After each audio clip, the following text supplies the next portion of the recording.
Hey Max, I thought it's like supposed to be summertime there in Finland, but you're like in a snowstorm or something.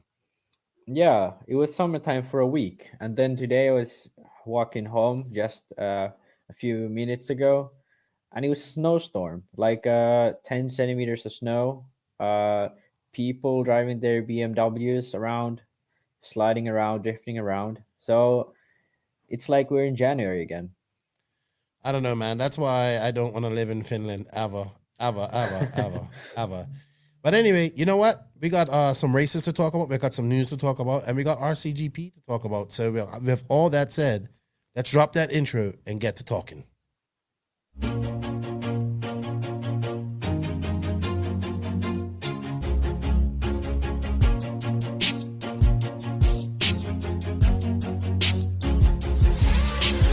Nitro is the glory, but e-buggy pays the bills. Welcome to the No Name RC podcast. Get ready for some serious bench racing. But be warned, we speak our minds, express our thoughts, and sometimes things can get a little rowdy. Hate, and he just was influenced by the hate coming from the left, the hate coming from the right. And let's get back to more club racing and less of this money-grabbing book racing. It's hard not to be arrogant when you're always right. You know? See what I mean? That's exactly why people call you arrogant, Max. You may not agree with everything we say, but it's definitely worth a listen. And our pick, can you stop whatever you're doing? Join your host, Lefty the Great, with co-hosts and guests as they get together to chat RC. Hey, after that race that I watched this morning, I have to talk about it.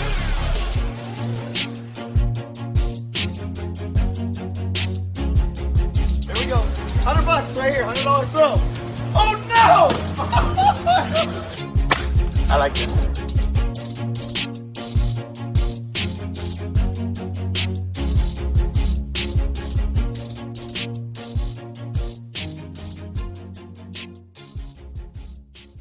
Yes, indeed. Nitro's the glory, but E-Buggy pays the bills. What's going on, everybody?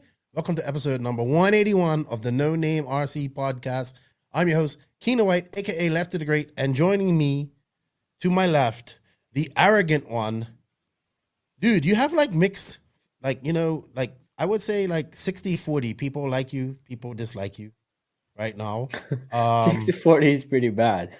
Well, like more that they like you more than anything. Yeah. And then I don't know. So it's weird, but I don't know. It's good to have you back. You haven't been on for a minute. We was at RCGP. You're in school getting snowed in. Good to see you, Max. How are you? I'm doing good. And the thing is, I don't think people dislike me. They just dislike the fact that I raise some feelings inside them. No, you know what it is? I think it is that you're so young and people can't get over that. Like some people like that could you. Be true. I mean, some I've people heard that really before. like you. And then the way you talk is very like your experience so much. But what people have to understand is that you actually have been racing all around Europe and been around the world racing since you was like 8 years old under JQ.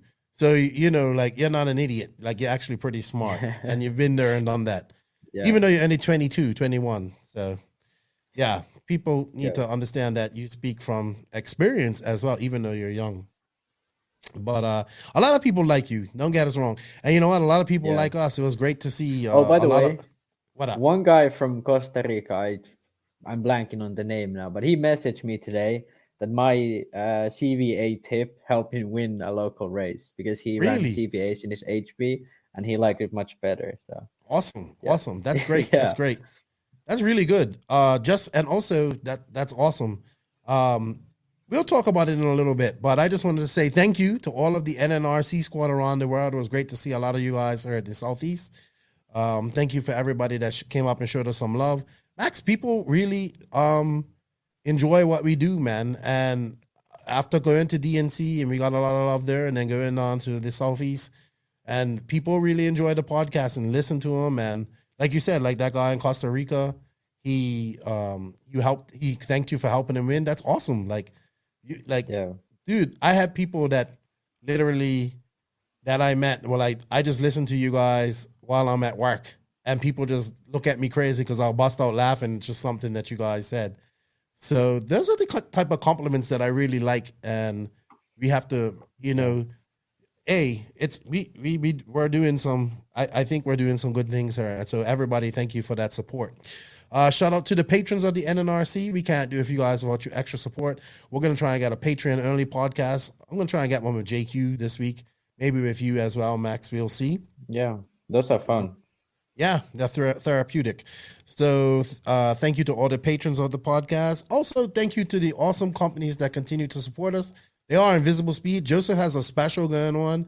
I think he'll tell us about it when he comes on to do the Rcgp recap with me, because Max isn't going to do that with me. But also, InvisibleSpeed is in Spanish. So, and I'm going to be doing my next Spanish podcast this month too. I'm going to get Robert on and have him come on, hopefully, and talk with us. So check out InvisibleSpeed. Joseph will be on later on to talk more about that. TZO Tires. Oh man, I had a blast with Nick. It was so much fun. High Tech RC. They'll bring you your RC news today. TNR Fuels. What's up, Chris Nelson? How you guys doing? Beach RC. Shout out to Lucas and Brent. Techno RC. Cole Caston, Joey Bardon. Great RC2 dudes. They done well. Lugs Racing Tires. Shout out to them. Rocking their hat today. Mayako. JQSM. G-Spec RC Tuning. Check out G-Spec RC Tuning for all your cabling needs. Papa Willie's Traction Tonic for all your traction needs. He's gaining a lot of popularity. Good to see him growing in the industry. Racecraft USA. I see they came out with a new logo and a new shirt. I'm going to have to get myself one from those guys, or a new hat. And check it out. Check them out. Clinic RC. Shout out to my boy Tony and his awesome air filters. JTP RC. What's up, Tebow? I need to message him, see how he's feeling going into PMB. I know he wants to win. Rcgp, House of RC, and shout out to our drivers, David Ronnefalk, Alexander Hagberg, and Jared Tebow. And shout out to my boy RC Kevin, who done a lot of really good footage from the Nationals. I mean, a lot of it's in French, but he done some good work. So shout out to him. Go check him out. Give him a like and a share. And before I go on any further, I just want to shout out to a couple of people that I met at this recent race. One was my buddy Robbie Smith. He's an avid listener, and we finally got to meet. And this dude and his buddy Owen, who's a big fan of RC Vitals, and I got my RC Vitals shirt on her that I picked up. You know, I like this dude. If you guys know who RC Vitals is, go check him out on his YouTube channel. Cool dude. He did a really good video on how to get your body painted. So he got some flack for that video, and I don't know why. So, you know, I went out and I had a little extra change, and I went out and rocked it out and bought a coffee mug from him. It says, "Win or learn, never lose." That's his motto. And I got a shirt from him. So check out RC Vitals. Cool dude. And Owen was actually a big supporter of him. I met him and Robbie. They were pitting each other. And like these dudes, every time I saw them, they had jokes for me. They were making me laugh. They were offering me beers, just cool dudes. And then I met Jeff Lumia. I remember watching his videos like way back. Like I can't even remember. Like probably like something 2017, 2018. Like when I was doing a lot of 10 scale, he made a lot of like videos about local 10 scale guys, like filming their cars and stuff like that. Mm-hmm. But that was really cool. I remember that. That's something I enjoyed to watch. He's like a down to earth guy. And yeah, very nice dude. Very nice. That's fun. Check out RC Vitals. But shout out to my boy Robbie Smith, Owen Simmons, two great dudes that I met this past weekend. I also got to meet Jeff Lumia, who recently lost his leg due to diabetes, but he's a big who came out to watch the racing with his buddy Michos. I got to meet them. They run the Barn RC Raceway there in Georgia, and he has some. You guys can throw Jeff some love. He does some builds there in the Southeast, and that's how he supports his RC, and he's pretty damn good at it. So check out Jeff Lumia builds. I believe they're on Facebook. Check them out. And I got a couple of shout outs because I got to shout out my a buddy. He always comments on YouTube. Kevin Mendez is like, he really liked our he liked our walkabout that I did at the SMB. And he enjoyed our last podcast. So shout out to Kevin Mendez is up there in Connecticut, up there in Enfield. I think it's RC Madness. Also, my buddy David Schwartz is up there, I believe. They're getting ready for the snow to melt so they can go racing up there. So yeah, man, it's the what's it? Fall? No, not fall. Autumn? No, spring. Spring's coming, and like the snow is melting, and people are getting to race. Like I see LCRC's got their first race this weekend. Like I'm happy to see all this racing going on. People are excited. Tracks are back open. RC is in full swing, man. It's great to see. Awesome to see. Even in Europe. Yeah. Italy had the second round of nationals, so yeah, we're going to talk about that. Already a round, I think, or they're starting at least. A lot of countries are on the way or their nationals already in Europe. So yeah, Dirt GP coming up next weekend. Yeah. In England, I'll be watching that. I think is it next weekend or the weekend after PNB? I'm not sure. No, I have to check. Sure. It might be Easter. I have to check. But yeah, good stuff, man. Happy to see people racing again and like Europe open up and racing again.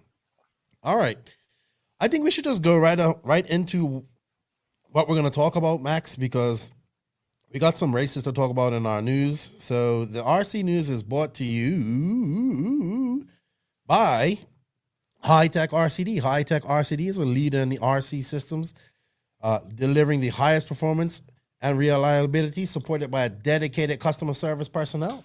You can get the HSB 938-1TH servers, which I have right here. And they have an efficient, effective brushless motors, titanium gears, low consumption, constant output, and a metal case. They also regenerate power back into your battery. The RDX2 Pro charger, which I have right here, which I'm using constantly to charge up because I'm getting back out to my boats here. I've got my replacement Animal Cat 2 on the way. Thank you, Bill Oxidine. I'll be getting back out on the river here. So I'll be using my RDX2 Pro charger with the Bluetooth dongle so I can monitor my batteries as I charge them. Check it out. Trust in High-Tech, your Servo and Charger headquarters. Visit High-Tech RCD, where to buy to find your nearest dealer. So thank you to High-Tech for all the support. High-Tech's also going to help me get to Silver State here at the end of the month. Next month, so I'm super excited about that. All right, Max. So we know we had Rcgp this past weekend. We're gonna talk about that and a different thing, but we also had INS this past weekend, and let me just bring that up. It looks like Brock won. Finally he won both classes. But this is like his home track too. It is, but I mean, I read his race report. He said he hasn't been there in a while, so he's been practicing elsewhere. And also, when he runs there, he doesn't run sauce, or he runs sauce. I don't know which way it is, but the entire saucing and pin situation was different at this race. So it wasn't like it was fully home advantage. And I mean, previously it's been pretty tight races too. Yeah. But this is the first time since he moved to Schumacher a year ago that he's won both classes, which is a surprise, really, because he's mostly running carpet still. Oh, that's just so fast. Which is his sort of cup of tea.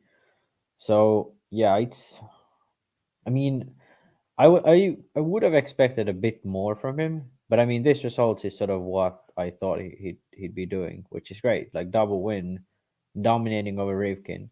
I still would like to see him face Fend properly, because Fend is definitely the number one guy in 10 scale. There's no questions about it.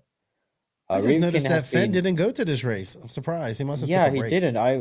I'm surprised because I don't see him attending any other race either this weekend. So I don't know what really happened. Probably took a break. I mean, yeah, he has had a lot of like dirt, then 10 scale, then Nats. Yeah, he's been racing all the time. But yeah, Rivkin, I mean, a decent showing from him. I mean, I think he finished podium both classes, but in four-wheel drive, he had the bump from the B, which was a bit surprising, I believe. I actually heard that him and I don't know about what, but I heard that him and Rock had some words at this race, and I like all out screaming at each other. I don't know how true that is, but yeah, I heard they got to at be honest, it. I wouldn't be too surprised if there is some little bit of sort of back and forth between these two guys, because the reason I believe Brock left was because of the fact that Rivkin had pretty much control over the car. Really? I my forgot sort that of- Brock used to run AE. I forgot all Yeah. about that. Because I remember when he left, he said they didn't do the things I wanted. So who would be the other guy? It's not Evans who says, and so Yeah. it's most likely Rivkin who says what's happening. I mean, it could be sort of like the design team just didn't want to go that route, but Mhm. either way, there is definitely some sort of, because I mean Brock left mid contract. Well, let's He see. he left. Yeah, it's mid-contract. crazy. It Because was he crazy. had to buy himself out, I believe, or Something there was like that. a sort of a iffy situation here. So there definitely has to be some bad blood there, unless they could have just sorted it all out. But I mean, yeah. But I mean, happy for Brog. I've been waiting for him to have these results because he's a really talented driver. There's no doubt. It's just a bit sort of, for me, obviously it's a bit more off than other drivers because he doesn't really run 8 scale, or if he does, he doesn't practice it that much. Mhm. Whereas with 8 scale, generally you need a lot more time than 10 scale. So if you practice 50-50, and you're running too little 8 scale normally. So It wasn't me- also a lot of well attended, like not a lot of big names. I don't see Mayfield. oh here. yeah, this I race don't definitely. see- I mean, I like to see, because what I would really want to see is a race where Brock is sort of comfortable, and then facing Fenn, like carpet race Yeah. where Brock and Fenn face each other. Because I mean, yeah, they faced at the Florida Carpet Championship or whatever it was called. Mhm. And Orlowski was the only one who could even get close to Fenn. I mean, he beat him in tool drive, but in four drive Orlowski beat him, but in tool drive Fenn was just in another class really. So Well, it was. Sorry, go ahead. yeah, Brock has a little bit to go to that thing, but I mean, I think he's the only guy right now who could sort of challenge Fenn in 10 scale. And carpet. That's my on carpet, yeah. On dirt, I don't think anyone can challenge Fenn. That's just my take. All right. Well, it was. I mean, but I him- mean, would you say otherwise though? Like, not at this let's be moment. honest. No. Yeah, not at this because moment. he's been like every race he goes to, he just wins everything. Yeah. And All right. I mean, sometimes he gets close, but most of the time he dominates. I mean, the surprising thing though is, in my opinion, Aiden Horn and sometimes Cole Tollard has you looking better than Rivkin. Yeah. That has been surprising Yeah. to me, because Yeah. Rivkin has that. In my opinion, Rivkin has stepped up in 8 scale, but in my opinion, now it seems like he's a bit lacking in 10 scale. So Must be tough to switch back and forth, though. It could be. It could be. That's the thing, because Brock doesn't switch back. I mean, Fenn does switch back, but Yeah, Fenn but is Fenn. Like Fenn. Fenn is a super talented guy, so fast. But I mean, it just could be sort of how his brace program works, because Mayfield has the same issues. He's very good in 8 scale, the best he has ever been, but in 10 scale he barely making any mains. So that's I sort don't of, think he's too worried about 10 scale at the moment. No, it I mean, seems. true. Right, but no he still wants doubt. to I do mean, well. Yeah. But the thing is, like, Mayfield is the level of driver who it shouldn't even be a question. Is he in the A? You know, he should be. I I get mean, what you mean. I get what you mean. I can allow him for like have fifths and stuff for his level, but the fact that you have to be like, oh, does he make the main this event? That to me is like a bit surprising. Yeah, I know what you mean. And- we would never talk yeah, about and- Mayfield like that. And the thing is, like, I'm kind of seeing the same in Rivkin now. Obviously, Rivkin is still. much Rivkin more makes the mains, consistently up though. there. He makes the Yeah, mains. but I mean, but he I came see fourth in the- this main in four-wheel drive. Yeah. I'm not. That's not really what I'm saying. Right, Like, I know what you mean. I'm saying he's not that like lacking in 10 scale, but because Rivkin was the guy who won the worlds. Mhm. Like, he's won the worlds in 2015, in 2019. He's the guy who's been mostly winning all of like RC races. Like, he's been winning that almost every year with Fenn. They've been battling around with it. Now Rivkin has clearly, in my opinion, stepped up in 8 scale. He's been more consistent. He's almost in the top 5 pretty much. But in 10 scale, I see him not having that sort of thing. Rivkin, though, I mean, come the worlds next But Fenn's year. winning in 8 he'll be scale and there. 10 scale. Yeah, that's the thing. Like that's what. But I mean, I get it. I get it. Some I get it. some people might disagree with me, but Rivkin isn't as talented as Fend. But Rivkin, at certain points of his career, has had his race program much more figured out. That's a great analogy. That's actually how I would say it. And it's no disrespect to Rivkin. He's definitely talented, but I think he's also really more his work. I wouldn't say work ethic, but I said Rivkin. Like, I don't obviously know how much he practices really, but I mean, I talked to him. But he seems to practice quite a lot. Yeah, I talked to his dad a lot in Neo. I think I remember. I talked with him a bit at times, and he's the type of guy who practices 6 days out of 7. Like, he does practice a lot. Yeah, that's the idea I have of him. I don't obviously know the actual how much he does, but I get it. He's a guy who has a very high work ethic, and if you listen to him like on the lives and he's that type of guy who does things how he thinks they should be, and then he does it and continues doing it. Whereas in my opinion, this is obviously, I have much less knowledge of Fend, but in my opinion, Fend is more sort of laid back.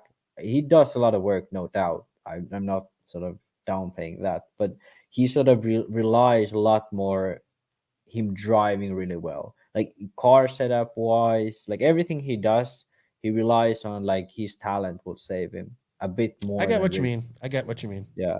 Well, just real quick to go. The thing is, it's working for him. I mean, Raw national champion.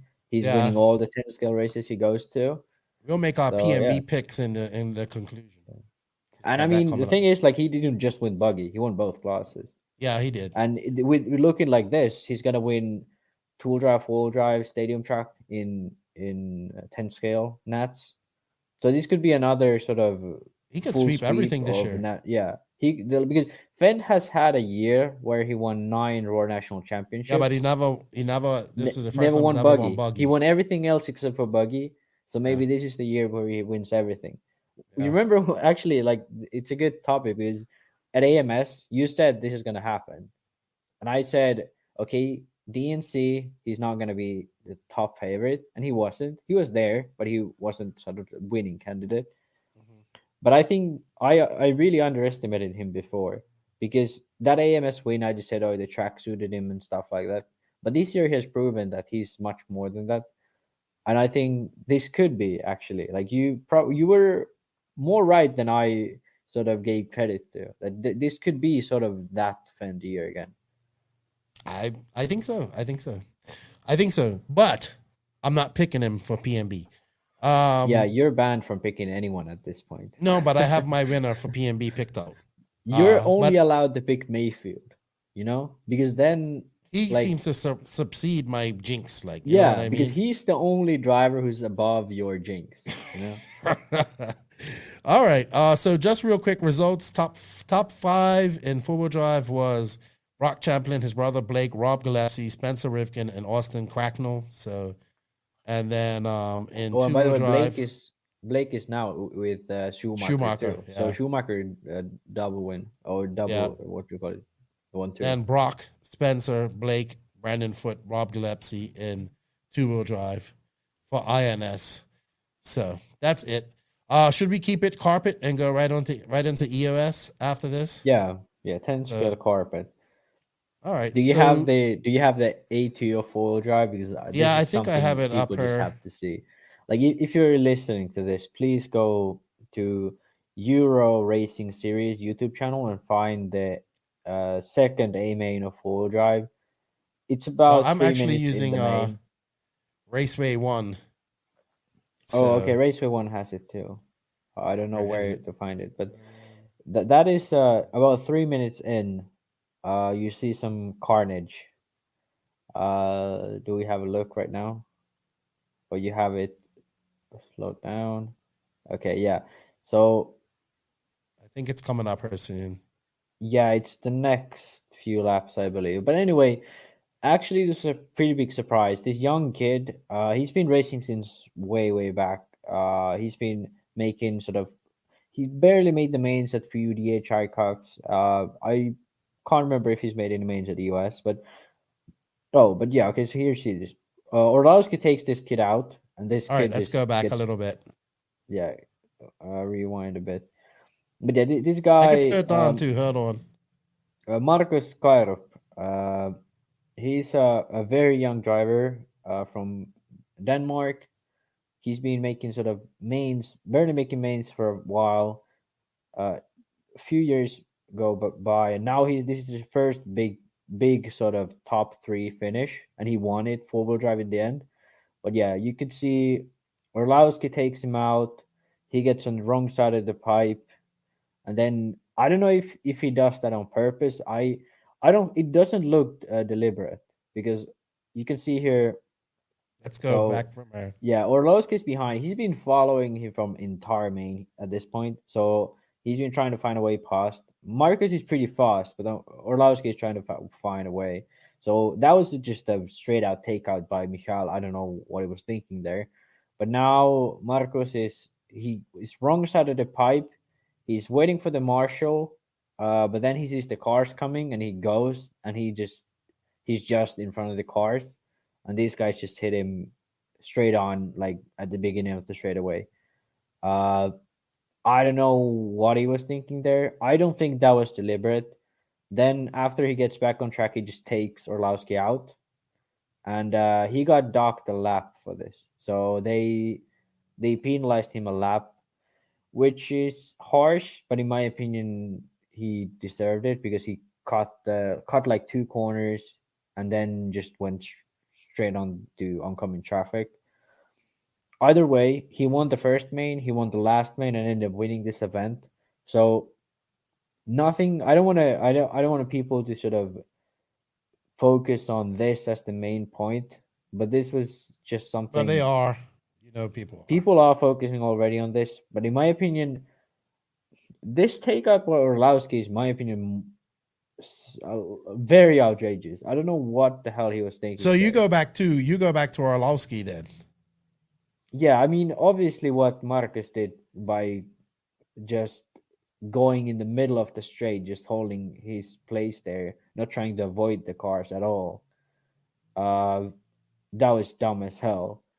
I don't think he was deliberate. He was just like adrenaline, like his. He probably said, they're coming and they're not letting this back. He didn't really know if to wait for the marshal just to go, and then he didn't do either of them, and then he got all messed up.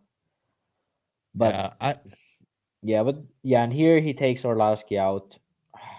Hard to say if that was deliberate either, because to me it looks like he's just trying to drive, and stuff happens around him, and he doesn't care about what happens around him, really. But yeah, this was sort of one of those highlights at this EOS.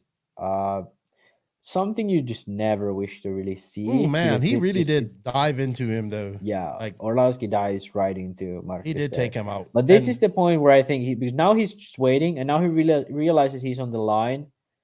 He goes on throttle, but then the marshal grabs his car, so he's like just in front of the traffic.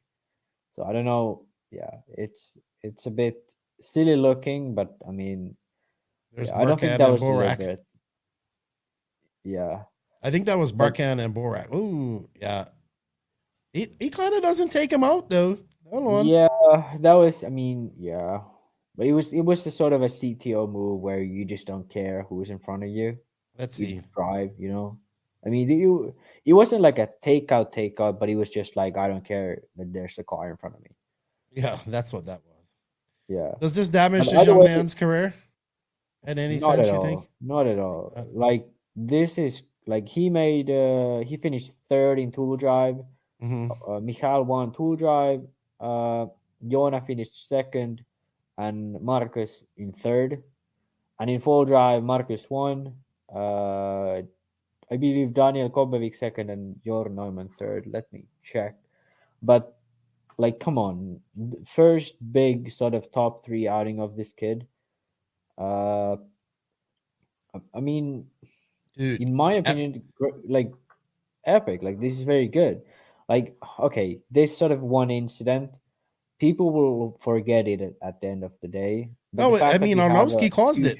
Arlovsky took him out. Yeah, that's the thing. Like to me, the takeout itself was like. How come there wasn't he wasn't called to wait, and then he probably went in there and yeah, I can see like it's like a deer and stuck. Now when you slow it down, it looks like a deer stuck in headlights. Like, oh, where do I go? Where do I go? Where do I go? Yeah, you know. I mean, I don't like the thing is some people said it was deliberate, but I don't think it was. It was just he was like pissed off that he got taken out.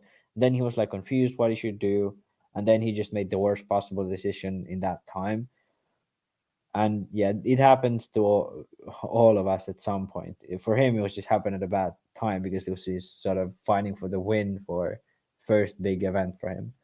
But I don't think I wouldn't put too much weight on this. Obviously, it was shitty, but I mean, he got fucking disqualified basically because he just docked the lap for this. So it's not like he he got docked the lap in this main, which he won. Actually, he finished first in this main, I believe, and he got docked the lap. And then Carbowick ended up getting the win for A2. But I mean, Marcus won A1 and A3.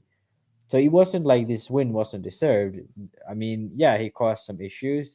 And right, I know what you mean. Orlowski, like either way you put it, he would have won the race anyway. No matter what happened here, he would have won the race anyway. Yeah, because I know what you're saying. For that. So I know what you're saying. In my opinion, I saw a Facebook post people made about this, and okay, yeah, have fun. I don't care, but I just hate when people because this is like the thing is like he's not a experienced guy who's done this for years. This is his first big sort of top 3, top 5.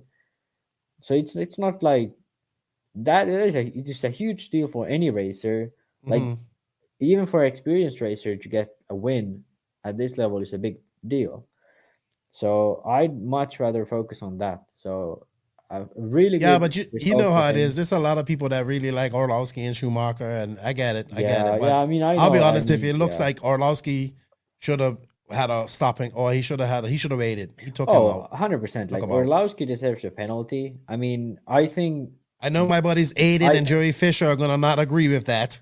They're big Schumacher fans. No, but come on, that was a fucking idiotic takeout by Michael. I like him. I consider him an RC friend of mine, but that was an idiotic takeout, no doubt. But then again, I do agree with them docking a lap from Marcus as well, because what he did on the straight was dumb as hell. I think it was handled all right. I think it went in the end. It went all right. I think it was unfortunate for Michal because he this guy puts a lot of effort into it. He a lot of times he seems to get the short end of the stick. So I feel for Michal for sure. But this time, I mean, I'm happy for Marcus. He got the win. I think he deserved it in the end. And it's really nice to see new faces in there because Jona has been there for a while. Michal has been there for a while. Daniel as well. But guys like Pekka in the last event, Bartek Zalewski, now Marcus Kairov, all these guys who... Juan Carlos Canas was in this finals too. I noticed that S-Works is hitting the 10 scale market hard right now. Yeah, unlucky for them, they didn't have top results. They did have a few guys in the main, and I think Whitmire and Canas and Boots were in the 4-drum main, and Whitmire and Canas in 2-drum main. Yeah, and on the USA side, Spencer Heckett is doing a lot of 10 scale. So looks like S-Works is getting serious about 10 scale. And I think a little bit of praise or good sort of good feedback for S-Works is I think they finally have a team that works. Before they just had everyone running their car. Like they sponsored anyone they could get. But I think now they have found the people who like S-Works and want to stay. You know, they have Canas, they have Boots. In America, they have Hecker, they have Hornhorse, Denny, I don't really know of yet. I don't really know if he likes it. Yeah, he's sort of part-time. But in Europe, they used to have everyone. Now they have Valente, they have Canas, they have Boots. Clement Boyd, I don't really know yet what's his sort of situation in S-Works. But it shows that they want to do 10 scale. Because Clement Boyd is they definitely have put a lot of effort into 10 scale because Boots has been going to both rounds now this winter. The last round of last season, the first round of this season. So Yeah, he went to this definitely instead putting of the a- Italian nationals. Yeah. And the thing is, like, he was like Boots was practicing in Balacco. Like, he was there multiple times, I believe. All right. Well, congratulations to Yeah. the young man from Denmark. Very happy for him. Yeah. Even though it's a little bit of a controversial thing. Shake it Yeah. off, Polish Punisher. You will. You're still the guy. Like, you know what Yeah, I and mean? he still won to drive, and I mean, Yeah. Michal is Michal. He's the king, in my opinion, on carpet. Yeah, for sure. All right. Speaking of Italian nationals, let's get that in on her. Yeah. By the way, to anyone who sort of says like, "Oh, there isn't like high quality live streams anywhere," This this was really is good. one I was surprised about. Like, I mean, I've seen them do this before, but for some reason, like, they have stepped it up this year. They have And then filmed a lot more races than they used to before, and the quality of the stream is just amazing. Like, it's great. It's so good. yeah. So they have it. I'm just got a little bit faster right now, so we'll speed Put it it up. on normal speed. Yeah, Oh, we will. okay. I don't have the volume one. This is just I want to get the start of the race because I want people to Oh yeah. But I take some mean, stuff out. But I want to know who this guy is that's talking. 'Cause he's got like they were does he really do good. art? I mean, I don't speak Italian, but they sounded. But it was really good. fun. It was fun. Like Yeah. I was getting into it, and then this track. Oh my god! Like this track Yeah. is so, like it's like It looks like something out of like who's this dude racing Mugen with the hot race? He's got the kind of I don't know his name. He's someone I don't know. A newer Okay. kid. Yeah, but I mean, yeah. The thing is, I mean, this is something I and Joseph discussed a lot back in the day when Italian kids were like Ungara was coming up, Baruffalo was coming up. Drivers like Natale.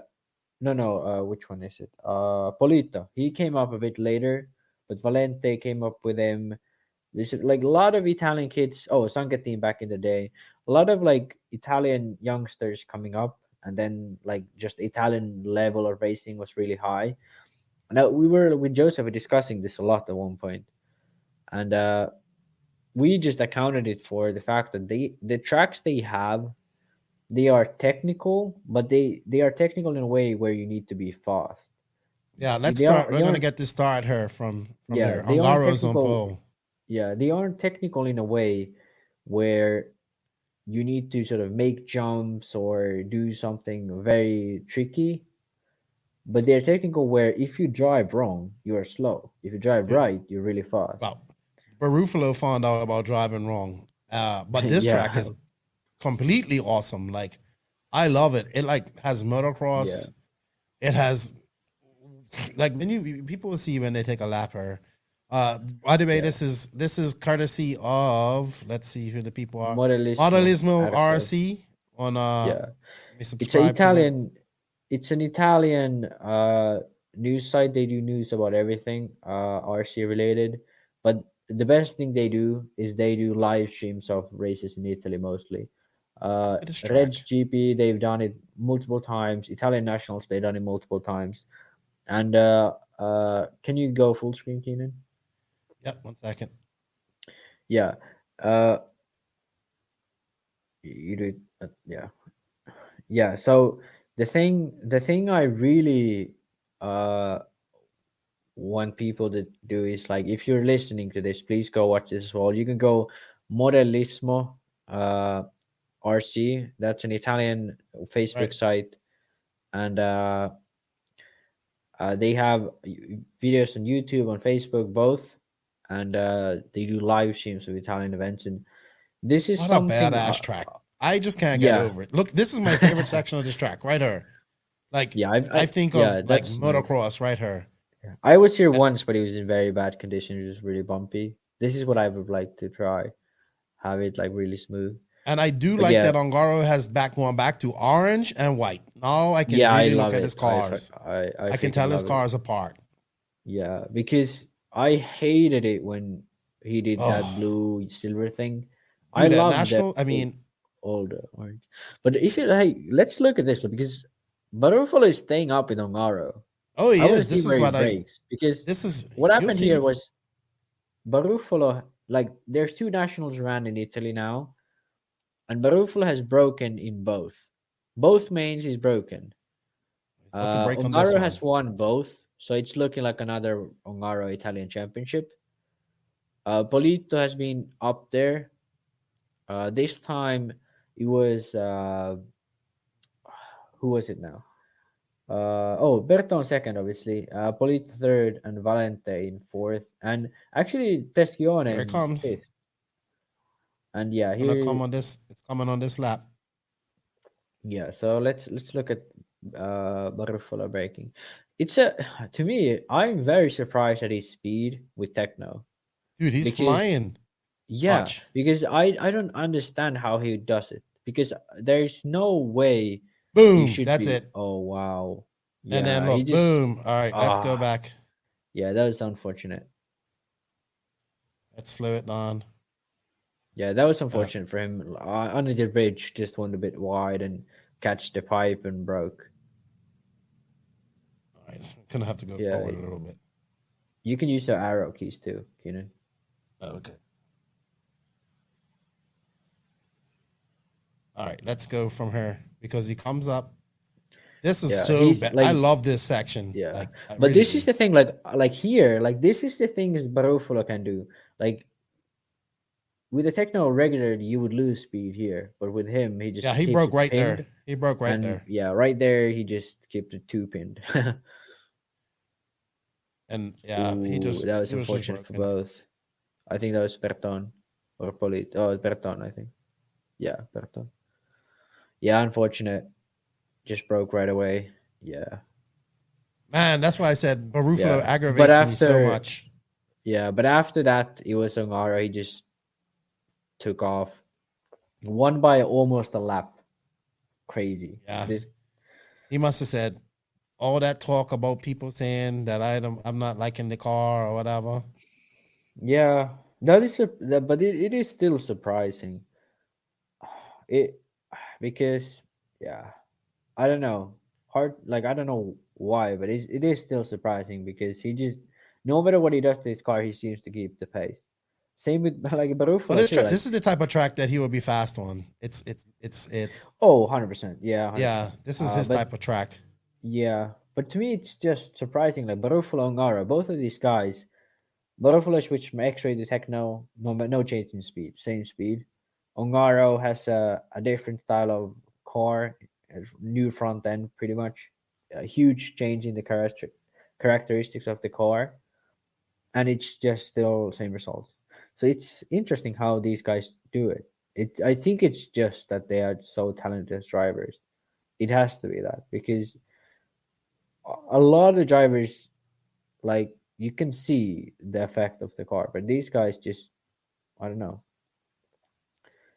I just love this it's track. interesting. Oh, I just love this that was track. Disgusting. But it's not good when you go off like there because tire marshals are so far away. Yeah, this track has a lot of elevation. It's not like a little bit. The backside of the track, that's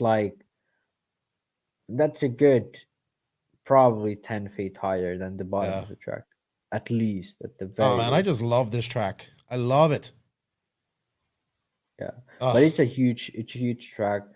It is sometimes having a big track is nice, but like This is just right. Re- This is Redo- just right. I think this is sort of as big as you can go, because at the backside of the track, it's so high up. It's almost at the level of the driver's stand, Really. and it's so far back, so it's really hard to actually see your car. Like even if you can see here, they film it. Like the cars are almost like level with you, so it's really hard to actually see your car there. And then especially when it was bumpy when we were there with Joseph, I mean, yeah, I really like the track. Like I'd love to go when it's smooth I like I this. can't get over this. This track's awesome, dude. This track's Yeah, awesome. it is definitely fun to drive around. Even when it was bumpy, I really like to drive around it.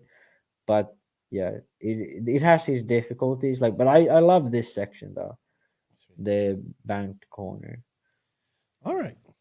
Well, that was good. If anybody wants to check that out, it's Modelismo RC on YouTube and also on Facebook. So check them. Yeah, on Facebook. All right. So we have one more race to talk about. I know this is nothing that you're really interested too much in, Max, but I still think it's cool because a female won this, and RC is for everybody, man. RC is for everybody, and it was 100%. proven this weekend, you know? So, hold on, let me bring it up because it's just a short little video that my buddy Sean Rusin got for me because he was actually at this race. It was him and my buddy Tyler and those guys. They done a good job, man. These guys started this race. They started this race.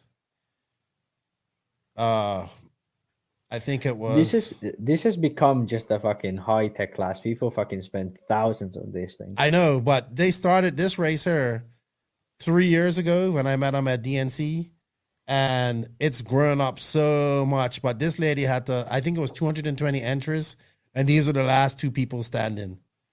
And yeah, it's such a good race. The thing I like about it though is the fact that they have a bracket system. That is so good. Yeah, those things go fast. Wow, that's so cool. It was so close too. That was I know. So close because they barely knew. Like they had to check the times. So I just wanted to say shout out to my boy Tyler Zavadil of RC Drag Talk and his wife, and my buddy Sean Rusin, because I remember when they first came to me and was telling me about this race, and it was like, oh, we're gonna give $8,000 away. I was like, what? I thought that was crazy. And now it's like 20K, and it's getting better every year. That's a lot of money, though. I know. It's getting so much better every year. I just have to give them a big shout out to them. I wish I could have been there. I'm going to be there next year. I'm not even trying to not be there. Like, I am going to be there next year to watch this.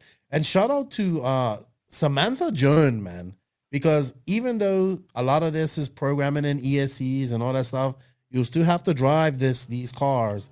And she beat, like, I don't know how many races she had to race to get to where she was at, but well shot.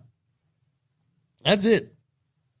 Yeah, she beat all these dudes. Like, reaction she beat time all is these the number dudes. one thing. Reaction time is still number one thing in drag racing. So.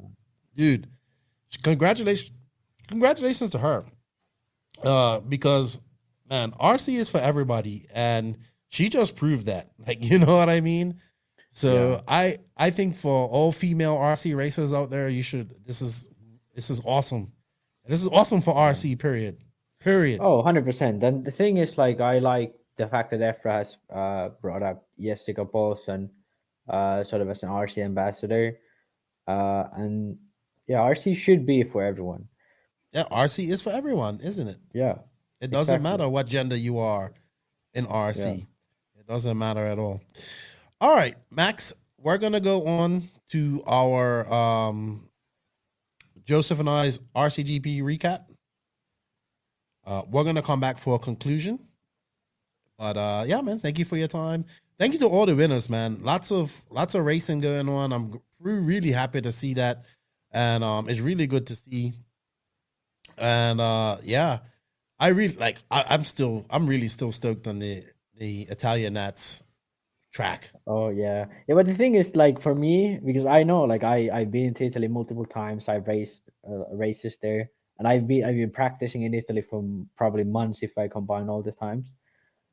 For me, that's sort of what I'm used to. Italy is always great. I love their tracks. It's anytime you go to Italy to practice, it's such a great time. And yeah, I hope I get there one day. I hope I get there one day. All right, so before I'm just gonna go ahead, dude, Max. I'm gonna do my ad read, and then yeah, I will talk to you on at the conclusion. But right now, we're gonna go on to the Rcgp recap with JQ and I, and that's brought to you by TNR Fuels, because here at the NNRC, we're all about that glory, and that glory is nitro. TNR Fuels is the hottest fuel on the market, owned and operated by Chris Nelson and his family, made by racers for racers. TNR Fuel is available throughout the USA, and I believe he's shipping now internationally.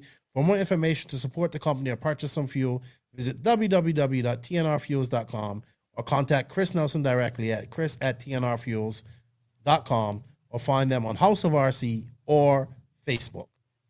Hey, JQ, What's up? So, we kind of roasted the RCGP, the other last podcast.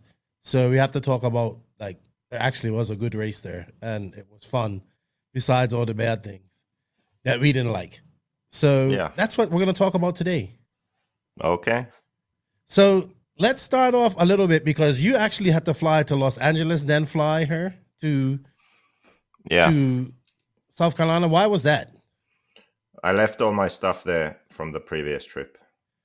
Okay. So you had to go and basically just what did you leave there? All my RC stuff. So you didn't take nothing back to Finland at all? No. Oh, wow. Okay, well, I guess it didn't make sense because you wasn't going anywhere, right? Yeah, there's no driving here, so. Right. Okay. I figured just leave it there. Yeah, I went weird. I flew up to Miami because it was cheaper tickets. And then what was funny, so I had this plan to rent a car and then drive up to Daytona and meet my buddy Jake. And then when I got to rent my car, I was on a do not rent list from back in 2019. Dude, good. I had to figure that out so fast. I had to pay $295 right there to be able to rent a car.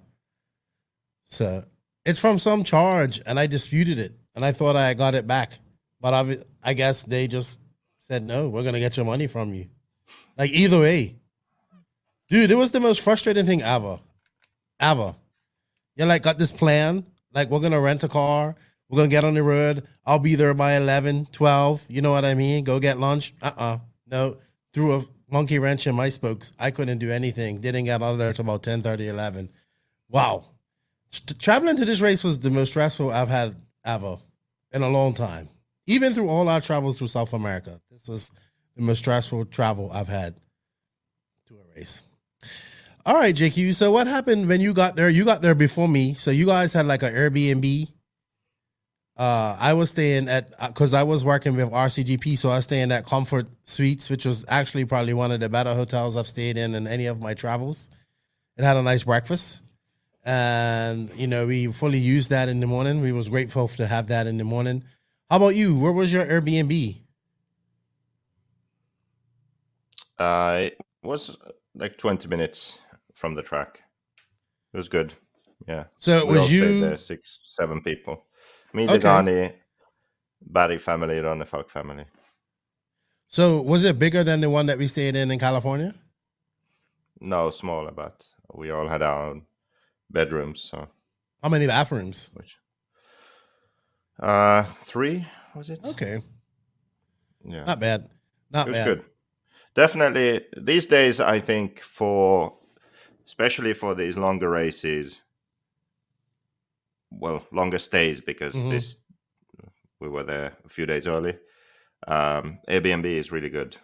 Yeah. I have to say. Yeah, we might have to look in that when we go to the Worlds in September. I think that's the easiest way. Yeah. So I must say, I've been to SMB before. I actually raced there. My last time I raced there was in 2018. In fact, that's the last time I ever drove an RC 8-scale car. So I'm familiar with this track, but I wasn't familiar with the surrounding area. It's so much stuff around close by, not too far away from the track. Even at our hotel, which was about 20 minutes from the track, there were things around. We was able to get off at, because we were done pretty early. What was it, 7 at the latest we was done? And we got to go out and have dinner. And even that one evening, the first evening, we went out and played Top Golf. That was pretty cool. Wow. I watched Top Golf. Watched Justin and Ronne Falk compete against each other. Ronne Falk took $40 from Greg, too. Yeah, that was good. Yeah, Greg was double or nothing. Whoop. Hey, Ronne Falk's serious about golf, though. He is, dead serious about golf. It's pure golf life for him, if it isn't RC stuff. But that was a fun evening. Thanks to David for setting that up. He, got all the RCGP people together. We had dinner that night, and I enjoyed it. I've never been to something so big like that, Top Golf. It's humongous. It's amazing. But just my first time too, but I didn't hit a golf ball though. Well, that's probably a good thing. I can't. I tried. Maybe one-handed. I can do it. But I was afraid if I do it one-handed and then like, what if I lose grip of the club and it like goes flying out there? I'd be so embarrassed. And then you would never let me forget that. Yep. So but hey, since you're talking about Topgolf and everything, I just want to talk about let's talk I... about the race. So we got to the race. Okay. We got there. When I got there on Thursday, it was muddy. Mud. They were dragging the track. The SMB, Nick, and that other young kid were just driving the four-wheeler on the track, dragging it. And everybody's like, it's going to be good. It's going to be good. And I'm like, yeah, I have no doubt. As long as it doesn't rain. It wasn't really sunny, but the wind was up. So it kind of helped it out. And those guys done a damn good job getting that track in order. And then I have to admit, I really like the sugar, man. I thought the sugar was all right. What did you think of it? Yeah, because it wasn't too much. So it just helped to keep the track together, I guess. So what happened was it started off a bit damp, and they sugared it at some point. I can't remember now when. And then I think after the first day. And anyway, so the next day, cars were driving on the track and it just grooved up nicely. I know. It didn't get too dusty. It was just perfect. You could just leave the track. No water, no maintenance, no nothing. I can't even remember if they blew off the track. It was just perfect. They might have blown it off once, but it was so windy, it was getting blown off the next couple of days. Right, Saturday it was windy. But yeah, it was perfect. Just grooved up to sort of medium grip level and stayed pretty consistent. I liked it. Yeah, they actually they sugared it after the media day. That evening they sugared it, or that morning they sugared it. Yeah. And I know a lot of people were like, "Oh, what are we gonna do?" And this is my first time experiencing a sugar track, and I actually like it. This wasn't really what you normally think when you think sugar track. They didn't put much down. It was similar to how we use kind of salt in Scandinavia, for example. Well, it was great. Just sort of keep the dust down and tie the track together a bit. Well, it worked. It worked beautifully because no part of this track came apart at all. Yeah, it was really good. And they didn't even use much sugar. I think they used 200 pounds. That's not a lot, I don't think. So kudos to those guys for getting the track in order. And the other good thing is apparently someone busted the main water line on there. Anyway, so I don't think we could have got water up there anywho. And I think that was actually maybe an issue for some of the campers there who was trying to get water and whatnot. So, but I liked it. You weren't. So let's be honest. Did you like the layout after driving on it? Because I thought it was good. I thought it was hard for a lot of people. A lot of people said it was very hard. Yeah, we already covered this in the previous podcast. So I liked it. Fine. We just wanted to do something new to RC, something different. Okay, and this was just a normal RC track.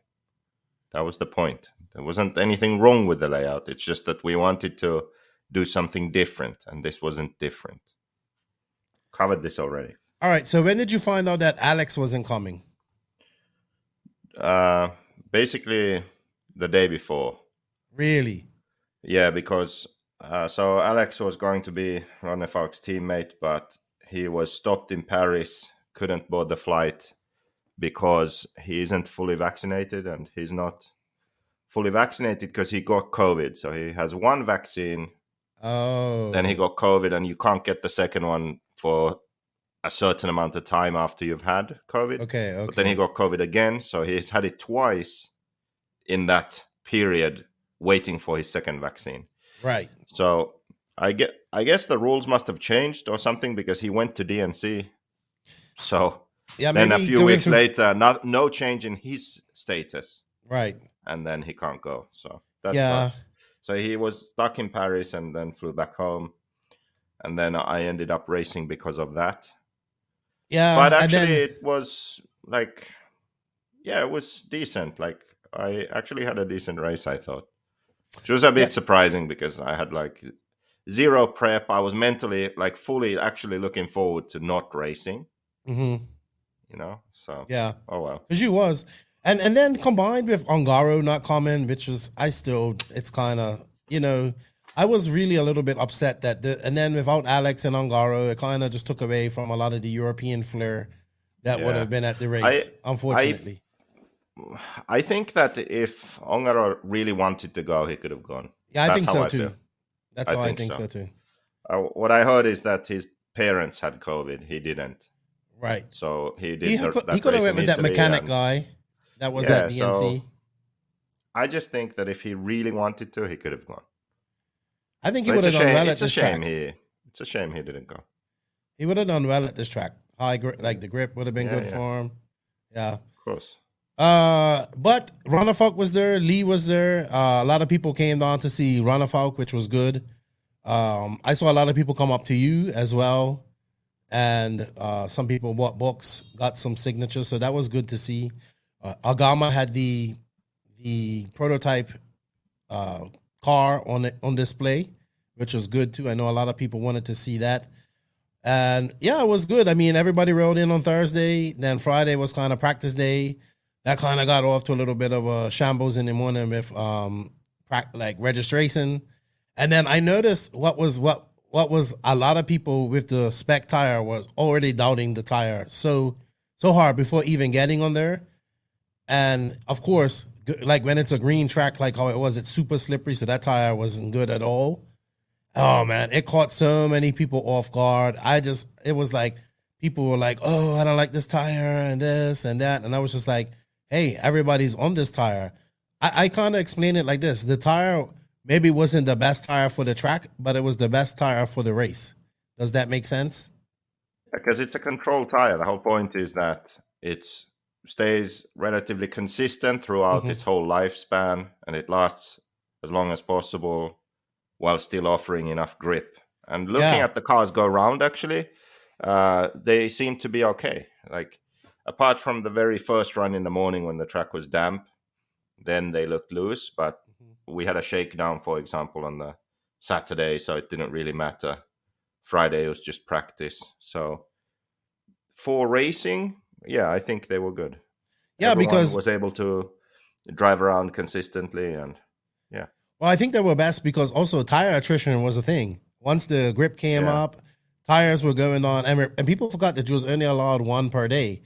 So like it was when people would come over to like TZO tent, and I was just sitting over there taking a break or just trying to do some work, they would say, "Oh, this is the tire. This is the best tire for this track," and it was that it probably was the best tire for the track, but it was not. It would also be the tire that I think would burn up fast and be gone, and it wouldn't make it through the day. So you need 2 or 3 sets a day. And the point is to keep this cheaper, and keep everybody on a level playing field. So my first impression was there were people that got that. And then there were people that were, I thought that were very used to just throwing on the best tire. You know what I mean? And having that disposable arsenal of tires to throw at races like that. So this was the first loop that I think people got thrown for who were used to doing that. And the people that were used to probably not having the best tire liked it because they were even for once. Yeah. The thing about the control tire is when it's a race that you travel to, it's just so much easier because you don't need prior knowledge of the track. You don't need to pack a lot of tires. You don't need to plan on buying a lot of different tires at the race. It's easy. Less luggage. Don't need an extra bag if you're flying. Saves money for sure, because if you are serious about your racing and you want to do as well as possible, you need to have the right tire. And when you fly to a race, you don't know what the right tire will be. So it's really a big help for these kind of events. Yeah, and it just makes everybody equal. And I think that was we got some footage here. This is some footage from that I pay for $14.99 a month from House of RC media package. So this is the RC2 main. LCQ, sorry, which was exciting. Young Cole Chura was the young kid that bumped up out of this, actually. And he made the trip down from Canada, and he's young. He was one of the young guys in the RC2 class. So anyway, everybody rolled in. People were excited. People got, a little bit of mistakes through practice and whatnot. Obviously, coming through with the tires, everybody getting used to that. But eventually people got into a rhythm. You know, I think it was very fast paced for some, and that hurt people a little bit. I told you about that in the thing. But once people got it, they kind of got into order and they figured it out. And the day went by pretty smooth Friday after that, I think. And yeah, so after the practice and you guys the rush race. Let's talk about that, Joseph. So what was your impressions? This was kind of your brainchild for the rush race. Where did you get this idea from? The thing is that our races in RC, it's great for us who are into it, but it's hard to understand for anyone who isn't, really. They last all day. Most of the time when cars are going around the track, if you just watch, you don't really know what's going on. It's just in the mains where you might know, like, okay, these guys are fighting for the win, right? So the idea of the rush is to have a format that can be completed in about 30 minutes. And it goes from driver intros, explanation of the format, to a qualifying race, and then bracket racing, just 4 cars on the track at the same time for 3 laps. So the idea is that the races are short. You know who's leading. You know who's trying to win. The winner bumps up in those bracket races to the next group, and then the last group is the fastest guys, and whoever wins, that is the winner. And then there's a podium ceremony, interviews, and champagne. So it's a 30-minute complete race package. Right. And the good thing about that is that you can produce it into a sort of race event video that you can post on YouTube or wherever. And it's just a 30-minute thing, and you get all the information you need in one go. Or you can invite people like school children or university students or a sports team or whoever, just the general public. You can invite people to come and watch, and you tell them, be there on Friday at 5 p.m. or if it's on another day at another time, you tell them that time, and they show up. They walk through the pits, look at the cars, talk to drivers, and then they watch the 30-minute spectacle on track. So they get the full experience without having to spend all day at the track. So that's really the idea of the RCGP Rush. Yeah, it was different. We kind of practiced it on the Thursday so everybody could get it straight, and then it kind of was messed up even still a little bit, unfortunately. But I think it kind of was a little taste for people to get out there. I know it's different for people. I know we're all used to seeing people out there, like more cars and whatnot. So I think for people, and definitely for people that were there, probably didn't hear the announcing, it wasn't as exciting. But it was, I think, from what it was, from most people that watched it, I think it was well received. Yeah, there needs to be music and everything, and it needs to be sort of a lot better than what it was in the first one. But when it works, and also when we have all the top drivers there, it will be a lot better. The racing will be closer, more exciting, announcing, music, the full show. It's going to be good. I have to say, I was not a big fan of the bodies, Joseph. I was not a big fan of the bodies. As a commentator down below, it was very difficult. I wasn't really happy that RCGP accepted some of the bodies they did, because the whole point was that you can go like the green car, the red car, the blue car, Right. Now it's like Associated and BHRC was identical. Exactly. They weren't identical when you looked at them stationary in the pits. Right. But on track, they were practically identical, for example. Yeah, it was super hard to distinguish at first. Yeah, they should be very distinctively different, red, blue, yellow, green, black. Do you see what I mean? Like, yeah. Even if they have 2 colors, there's a clear primary color, like JQSM green, Mayako white, so you can easily tell what team is.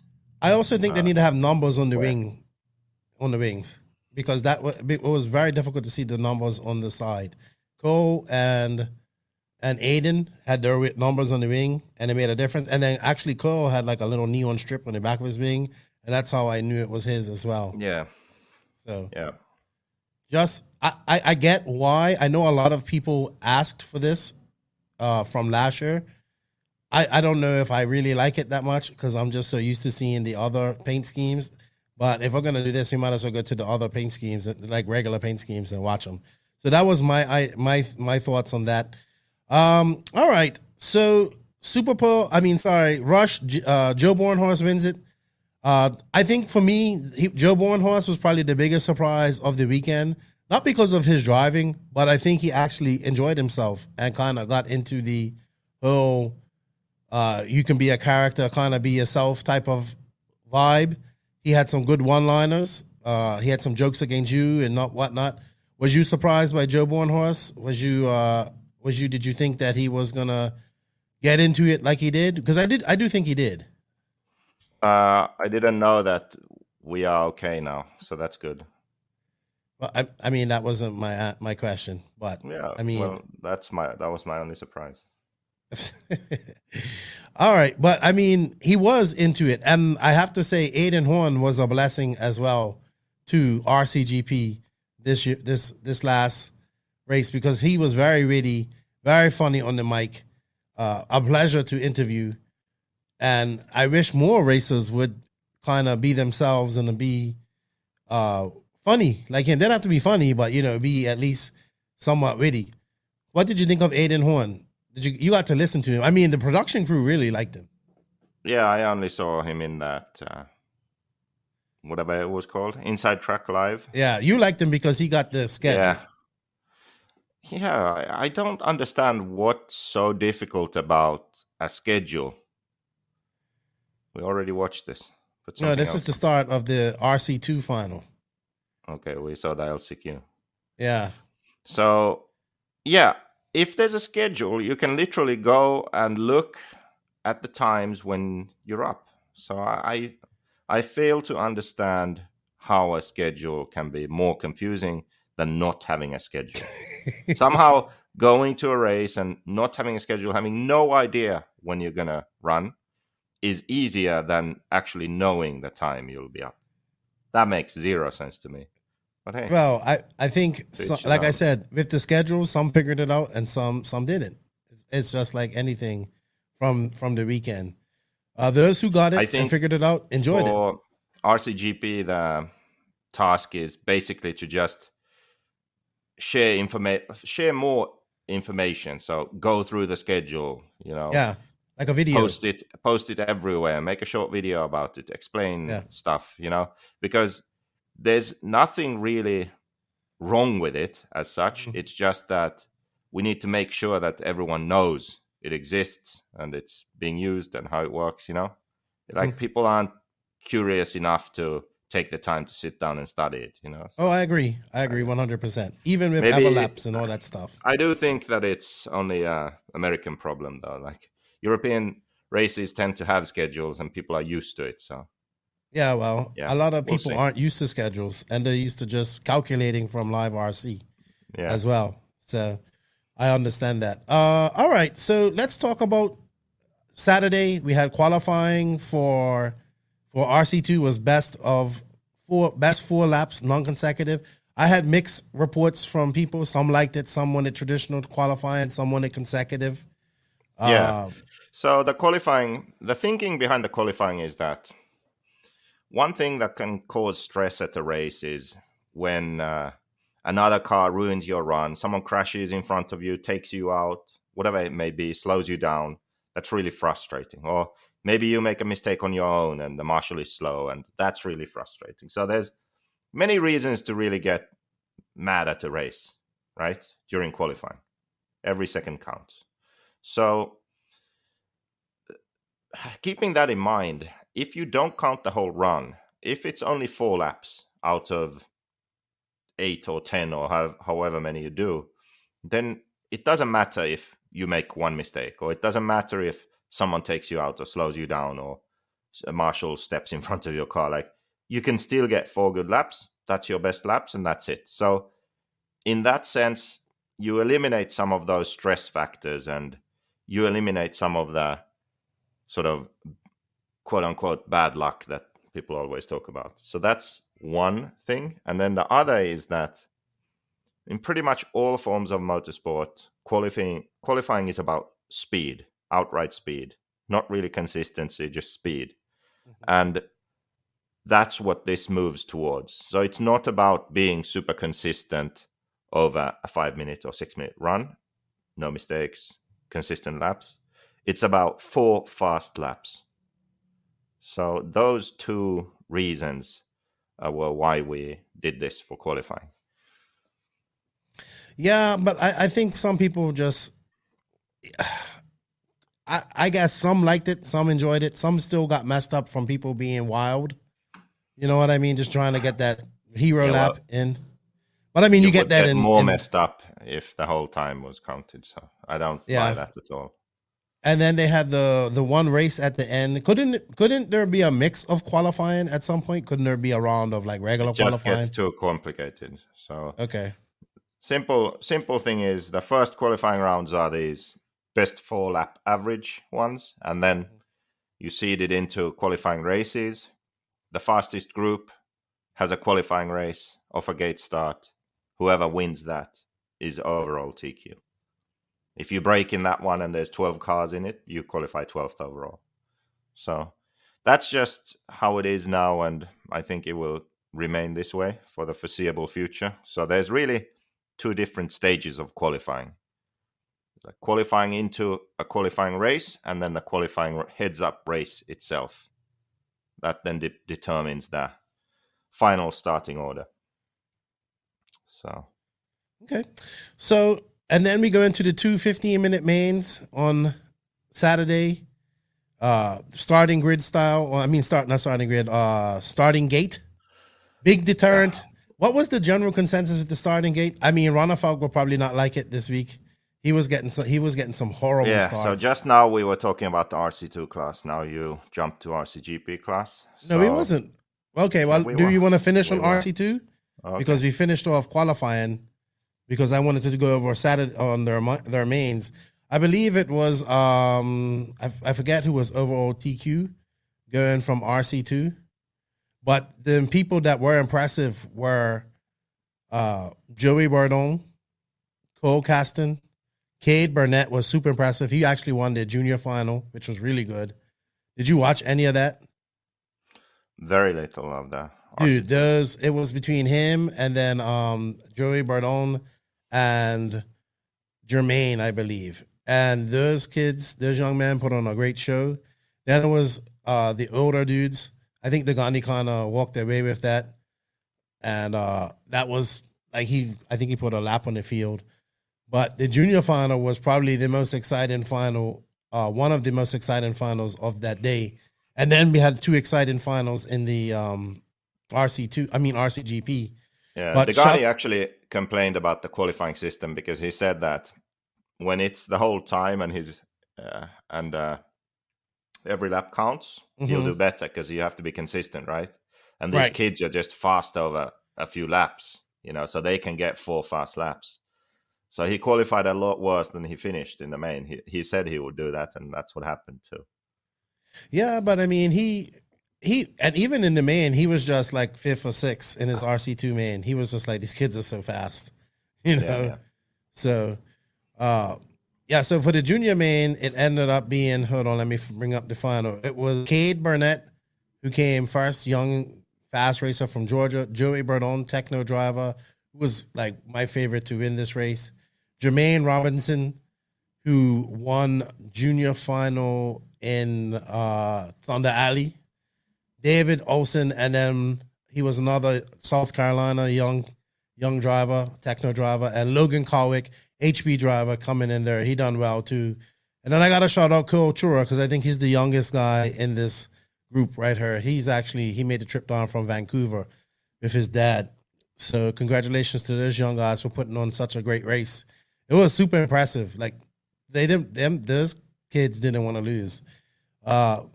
So shout out to them. And then, of course, to the older gentlemen, let's go to them. Let's see where they finished. 40-plus main. It was Greg Degani, and then it was Don Elliott. I thought Don was going to catch up to Greg and give him a challenge at some point. Don's actually really fast in that era. He races a lot. Like, I think he races every weekend. And then Ever Lobos in third. DJ Hepler, good friend of mine, in fourth. And then Abayu Barku, who came down. He was one of the guys that came down from Canada. We had about 10, 11 Canadians there as well, Joseph. So that was good to see. So he finished fifth, and he also made the RC2 main as well, I believe. So he got a lot of run time. So this is the first race of Saturday for the RCGP run right here that we're seeing. We just saw the start. Joe Bornhorst got out to a lead, and dude, Joe Bornhorst killed it in these two short mains. Really, like, he was kind of untouchable at some point. Yeah. Like I said, I think on the last podcast, I think the more gate starts we have, the better people will get at doing them. Mm-hmm. Because it just takes some patience. You know, you have to react to what's going on around you. Yeah. So I liked that it went into a straightaway, and then, like, everybody had to slow down. Like, most of the starts were clean. You know what I mean?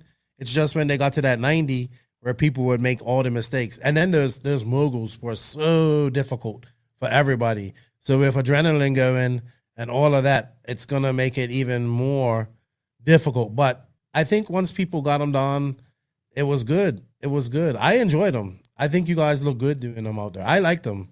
Why was the decision not to have them gate starts on the 60-minute main on Sunday?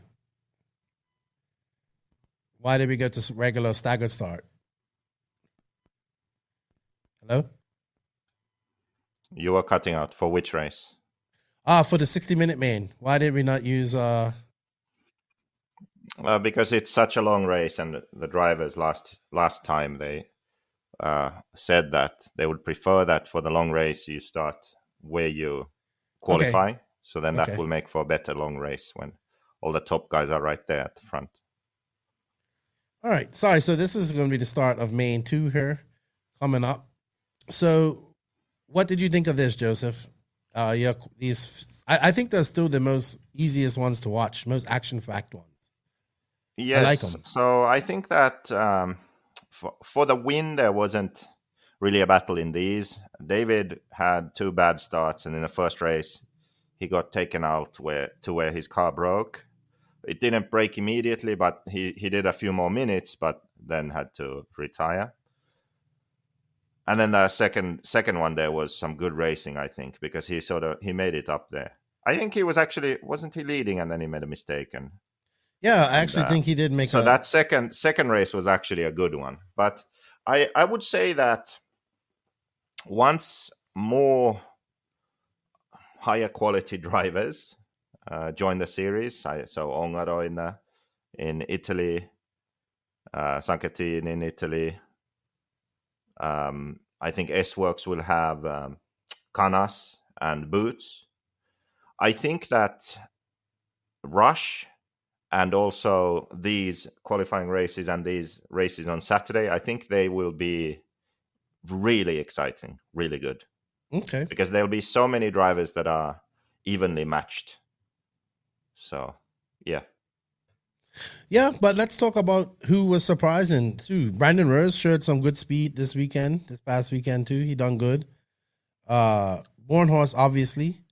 There were some glimpses of some of these guys getting up there. And it was funny. It was like the AE guys were so not really there on Saturday. They had to go and find something. Yeah, but not as much as. Yeah. Did he get second? He finished second or third. Yeah. Yeah, because. So, but he was definitely more comfortable on Sunday, I think. Oh yeah, but he was on the podium on Saturday too. So Tollard was really good, and Rose was really good throughout the whole weekend. And actually, in the 60-minute main on Sunday, Lee Martin was in second place when he had a runaway. Yeah. So, yeah, those drivers, I would say, did better than I expected, I would say. And Vale also in the 60-minute main 3rd place. That was impressive. So they sort of exceeded my expectations, I would say. The others were about what I thought. Well, you did say that Cody almost put you into retirement. Yes. Yeah, he did, but then I can't remember what happened. He got some bad starts too. Yeah, but in the main he was 60-minute main he was beating me. Yeah, he was far ahead. He pulled away. I think he actually ran out of tires. I think. Yeah, that's what happened. He had no tires. Yeah. Mitch was like his goal was to beat you. Hard enough compound available, I think. So that's really the only reason that I beat him. He would have beat me otherwise. Yeah. All right. Well, this is the start of this main. Heckert, this is second main from Saturday. Looks like Heckert is out to the lead her and Tallard right behind him. Tallard needed a good result. He's not been having a good 8 scale year so far. So this was good for him. And then Joe Bornhorst would leave out of her with your red plates. And Tallard second. And I don't know who was third. Maybe I should have the results up her. And then I would know. Yeah, maybe you should. Let's pull them up. House of RC. Dun, dun, dun, dun. And the wind on Saturday was really bad. Dude. Yeah, like Friday I'm so over cold or windy races. I just want to go somewhere where it's comfortable, and I'll never complain if it's too warm. Never ever. Dude, I don't think people could understand how you had to be there. It was really, really bad. It was very bad. Yeah, it was not fun. And like where I was sitting, like not even sitting, where I was standing, like through that little where the booth was, the wind was just ripping through there, ripping. And it just was not fun at all. But we got it done. And and it was hard. Was it? You said the wind didn't affect the rain too much, the cars too much, but it definitely looked like it. And most people no, surprisingly little actually. Really? There were like a few gusts sometimes, especially that Dragonback double. Like sometimes it would grab your car, but like in this section, I never had an issue. I never even considered the wind there, which was interesting. So going after round one, Joe Bornhorst was in your lead with 26 points. Cole Tallard 17. Third was Brandon Rose 14. Spencer Heckert 12. Aiden Horn 12. So they were tied. Runafug he had 9 plus a TQ. And actually, you and Runafug were tied going into points and going into Sunday. See, that's what I think people forget too, that this is actually a series and we have points, and the points is supposed to carry on to another race and all that type of stuff. That's why it's also a shame that S-Works don't really consider that aspect of the series, because they don't send the same drivers to all the races. And also now, because of the COVID thing, Ongaro isn't going to all the races. So that's a real shame, because I think it would be important that the top guys go to every single round. That's what will make this really exciting. The first year we did this, Ongaro was just too good, winning all the races, basically. So then there was no fight for the championship, right? And now there's a risk that could happen because so few drivers are going to do all the races. I know, and I think people forget that at the end of the day, that this is what this is about too. Yeah, but it's going to take some time, because we are basically trying to change an industry which has been the same for so long. There hasn't really been any series. Even, for example, EOS and ETS in this series, somehow the emphasis on the championship itself is lacking. Like we know who wins individual races, and there's focus on individual races, but not on the championship points and the points lead and winning the series. Do you see what I mean? Like who has been winning the EOS series? Like who won it? Like, I don't even know. Like I can remember some races and who won, but not the championships. It's kind of weird how that isn't a thing in RC. It's only so on a weird. National level. On a regional level, it is. Yeah, big. but on a even a national level, like UK has multiple nationals, France, same thing, Finland, like most European countries, I would say, have a national series, right? And they care about the series and they care about the points and all of that. But then when it comes to international races, it's like no one cares about series. Yeah. To me, that's just weird. It is very weird. I get what you mean. I get what you mean. Like, to have a good, exciting series is what makes the racing better and more exciting, because there's more on the line. So everyone watching knows what's on the line. The drivers know what's on the line. It's like Reedy race, okay? You know how good Reedy race gets towards the end when there are 3 drivers. You know who needs to do what. It's really exciting, those last few races. Full of drama, right? It's that same idea, but instead it's over a whole season. And then towards the end of the season, you get that drama. So I just don't understand why people don't care more, like companies and races themselves, why they don't care more about series. That's what we need in RC.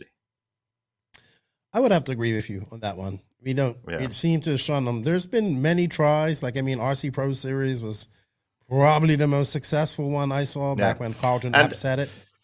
Don't get me wrong. I'm not even only talking about Rcgp. I'm talking about other stuff too. Like, you know, this Masters of Europe thing that never really happened. But that sort of thing, like, we have these big races in Europe. Okay, let's all decide to go to these 5 big races in Europe and make it into a series and make it a big deal. Okay, we have these 5 big races in America. Let's send all our top drivers to these 5 races, American drivers, and make it into a series, you know? That would make sense to me. Kind of what you've been doing with the NNRC Cup. Like, just need to push that more, I think. Well, I mean, Race Time could have a series. You know what I mean? They have enough races. Yeah, to well, do it also doesn't work if everyone has their own series. Like, you know what the races are that people go to. So just figure out a way to. Right, and most of the pro guys go to those races. So you could do it. Okay. All right, let's move on. So Sunday comes up. It's a better day. It's not windy. Thank goodness. It's still a little bit cold, but just not windy. Show us some Super Bowl action. Super Bowl. Okay, let me come and find it. Let's talk about that, because a lot of people didn't agree with that. Even myself, I understand how Super Bowl works. Yeah. So let's go over that. So Rcgp, this is another thing that people still don't seem to get. So there's actually 3 separate events, 3 days, 3 separate things. Friday, there's that Rcgp Rush, a 30-minute show, and it pays points to the top 3. First place get 3 points, second place 2, third place 1. That's like a separate thing, has nothing to do with Saturday or Sunday. Then Saturday, there's a complete race. There's seeding, qualifying races, and then there's 2 15-minute mains. Both 15-minute mains count. Then there's an overall, and that's done. Then Sunday's a completely separate race again. And Sunday, again, seeding, qualifying race, but then Sunday you have a Super Bowl and then a 60-minute main. So, while you look for the Super Bowl, I'll just explain the reasoning behind adding this.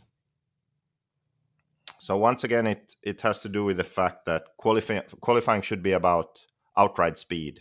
So who can do the fastest lap? That's the idea.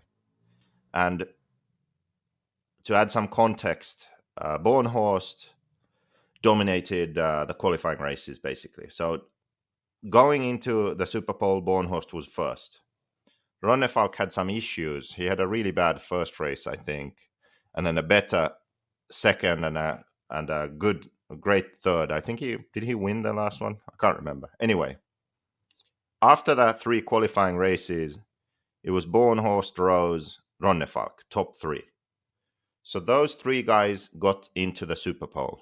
Now, Bornhorst was mad because he dominated the day, and then Ronnefalk ended up having the fastest lap. So Ronnefalk was overall TQ. And he felt like it's not fair. And I understand that, but it's because we are stuck thinking in the sort of old way or normal standard format way. How I would see it is that there are different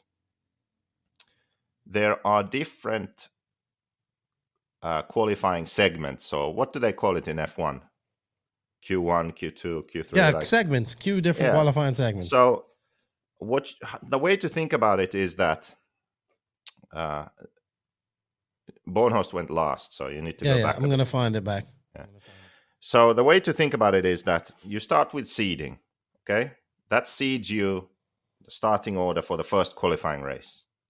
Then you have 3 qualifying races, and that the sole point of those qualifying races really is to make the top 3. You want to be in the top 3 after the qualifying races are done. That's the point. And if you make the top 3, then you're in the Super Pole, and then you go for it for the fastest possible lap you can do. And that will be then TQ who gets the fastest lap. Now, 4th place to the last guy, they don't make the Super Pole, so their results are based off of the qualifying races. So I think it's just a sort of I think it adds pizzazz to the show. When you understand this and you know this, then your approach will be, okay, in the qualifying races, I just need to be top 3 so I can make the Super Pole. You understand? Bornhorst was going into it expecting like, okay, I'm TQing. No, you're not. You're just making the top 3. So I think if you understand the format, you accept it's a different way of thinking, and you different approach way of thinking it altogether. in that way, then it makes perfect sense. Like the qualifying races, you just need to make the top 3, so you make Super Pole. And Super Pole is the show where we go for the best lap. That's how it is.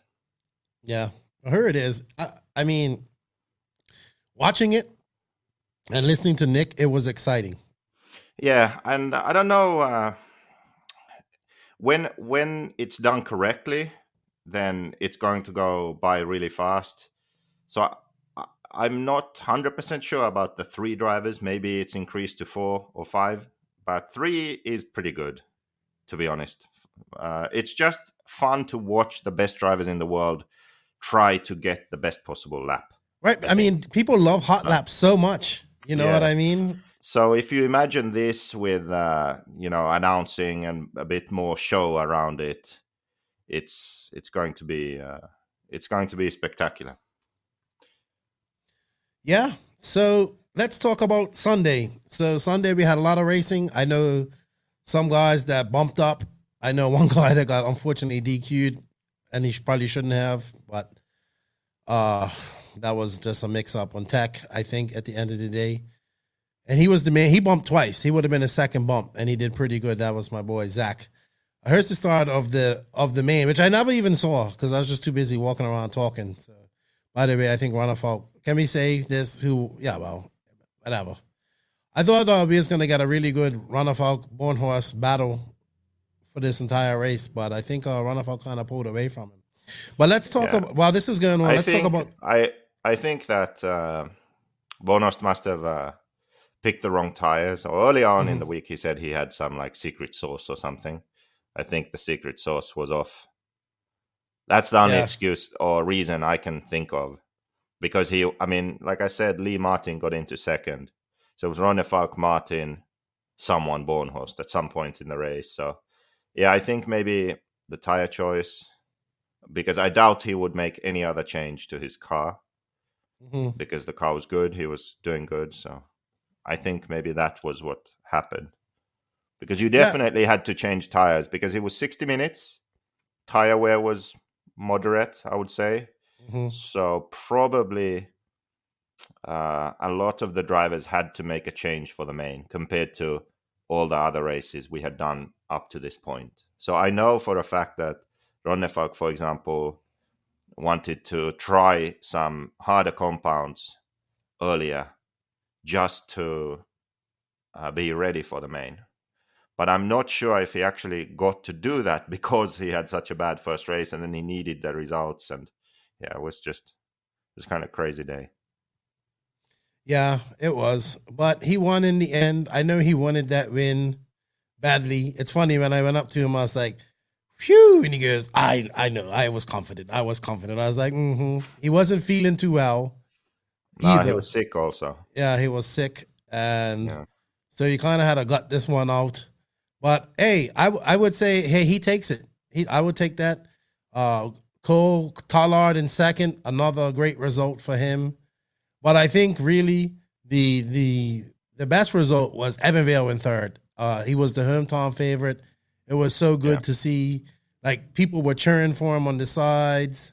And then when he came in third, it's like he won. I even forgot that Ronafalk had won this because I was more happy about Evan Vale doing well, and then I remember Michael Kuntz coming up, and, I'm a big boy, and he's a big boy, but he gripped me in one of them big bear hugs and lifted me up off the ground.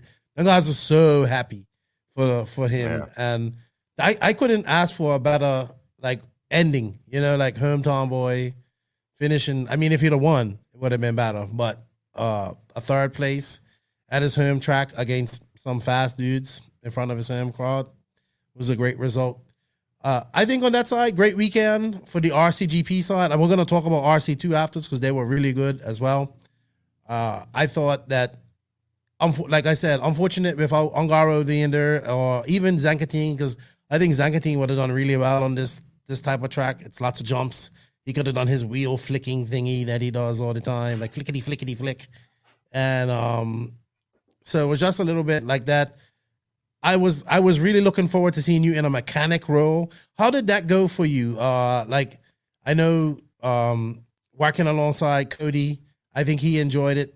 A lot of people probably didn't catch on to that. Like, we had a lot of the RC2 guys that done well that were in this race. Camden won it in 2019. He represented Beach RC S-Works. Hampus won it in Europe, and then Cody finished fifth. So it was kind of good to see the RC2 young guns get up there and race with that as well. Do you think we're going to see you working closer with younger drivers in the future, Joseph? Yeah, that's the idea.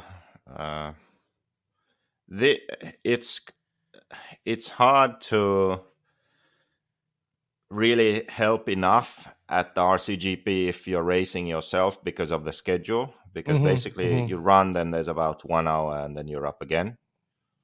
So there's really not that much you can do. Just sort of keep an eye on what they're doing and give some advice. But yeah, so eventually the idea is to focus a bit more on you young talents coming up. And the thing is that back when I was that age, all I really needed was someone to sort of guide me a bit and help me. And I know I could have done a lot better in those sort of early years when I did have my best results, actually, but it could have been a whole lot better. So for me, I'm just thinking that I can do that for someone. So someone who is young and up and coming and has the passion and the will and the work ethic, I can do that for them. But the thing is also that I'm not really going to do that unless I see that in them. So looking back, I know that if someone had been paying attention, they could have seen that in me, right? Right, I get what you mean. To work 2 jobs, go to America for 3 months, and just drive RC every day. Travel to as many races as possible, like constantly just trying to improve, right? Staying after races, practicing the next day, like these kind of things. Like, I know that you could have seen that. So what I'm really waiting for is just for that right person to show up who has that, because it's rare. There's a lot of good young drivers, right? But there are very few good young drivers who have the determination and work ethic to make it, Yeah, I agree with you. I'm not going to spend my time and money on someone who I don't see that from. That's something that I decided a few years ago. Yeah, you've got to find your race Padawan myself, and yeah. You got to find your Sith apprentice. That's right. So, speaking of young guns, RC2 did not disappoint. Coming into this is I really like this part of the separation between Rcgp and RC2, because this gives these guys they get to shine. You know what I mean? And they did, and they performed really well. They had a lot of racing. I think, how was it? Was it 5 and 5 from each semi went up, and then I can't even remember anymore. I think it was 6 and 6. Okay. So it was, and then it was 3 from the LCQ. Yeah. So I like that too. That actually 3 from the LCQ went up, and not just 1 this year. And man, they didn't disappoint. Cole Caston and Joey Bourdon kind of broke out to a good race in the beginning, and both of these young guys were clipped. Like, they were touted to actually win this race because they're really good. And they were having a great hook, and I think Jermaine Robinson was there with them at one point.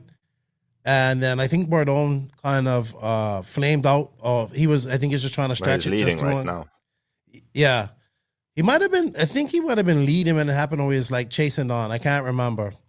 But he flamed out, unfortunately, and that kind of gave it to Cole. Jermaine did try to come up and get to him, but I mean, Cole was just on fire. He had this line. He was going around this 180. We'll see it as you come on, before you come onto the main straight. He was whipping his car completely around there. These guys' tires were completely bald. They put on a great show, man. And this is in the real world, like up this here, Cole Caston would just like he would just completely drift his car around there as fast as possible. It was amazing to see. So I just had to give these guys a special shout out, because, and the great thing about this, Joseph, is that the top 5 were all, the oldest one in the top 5 was 21. That was Austin Horn, who's Aiden Horn's older brother, who looks like Garth from Wayne's World, but he doesn't know what Wayne's World is. Yeah. So we call him Garth now. And he was the oldest guy in this race in the top 5. I think David Olsen, Joey Bourdon, like 15, 16. Jermaine Robinson, around 15, 16. Cole Caston, 20. Greg was in 6. He's probably Greg. He's the old guy. Then it was my buddy Logan Kowick. He's 18. Luis Guidino from Mexico came up. Donald Elliott, another older gentleman. Cole Churro, I think, was the youngest in this main. I think he was 15. They come from BC. And they did the Nationals, stayed on for the Nationals. They did DNC. And they came over, did RCGP. They did RCGP in 2019. So the RC2 class was awesome, man. They put on a great show. I was super happy. I think Greg came off there saying, wow, these kids are fast. That's the first thing he said. These kids are fast. And it's not often like Greg gets out there and gets lapped like that in a race. So man, it was super impressive. In a perfect world, if this was like 35 years from now, and RCGP was like what we envisioned, and it was like the pro class and the amateur class, this would be these guys. Like this is the 250 class, I guess. Yeah, this is what this is, and these guys want to bump up and get to that 450 class, and they didn't disappoint. They put on a great show, and I have to say kudos to all the RC2 people that came out, but I have to really pump up the kids, because we don't pump up the youth enough, man. It was awesome. I enjoyed it. I really enjoyed it. I called this whole race, by the way. So, by myself. Was it fun? That was a difficult thing. By yourself? Yeah. So, Nick left me by myself with this. It's a little bit difficult following the race, like, because we were on kind of low. So when you look out, you can't see the hill track, and then that's a problem. It was just a little bit difficult. I enjoyed it though. I like being by myself too, actually. So it doesn't matter. I don't mind that. I like to talk. We all know that, so it doesn't matter. But man, it was a great race. Junior final was great. This man was great, and I think these guys put on a great show, and they did it, man. They came, they conquered the Spec tire, they conquered everything, and my hat's off to them. They put on a damn good show, all these young racers. So thank you to them. Thank you. Yeah, the funny thing is actually that if you actually really think about it, so the last podcast and all the drama and negatives and all that, even with all of that, it was still a good race with good coverage, right? So it's like, it's just, I know what you mean. The series is trying to do something way above that and a lot different to that.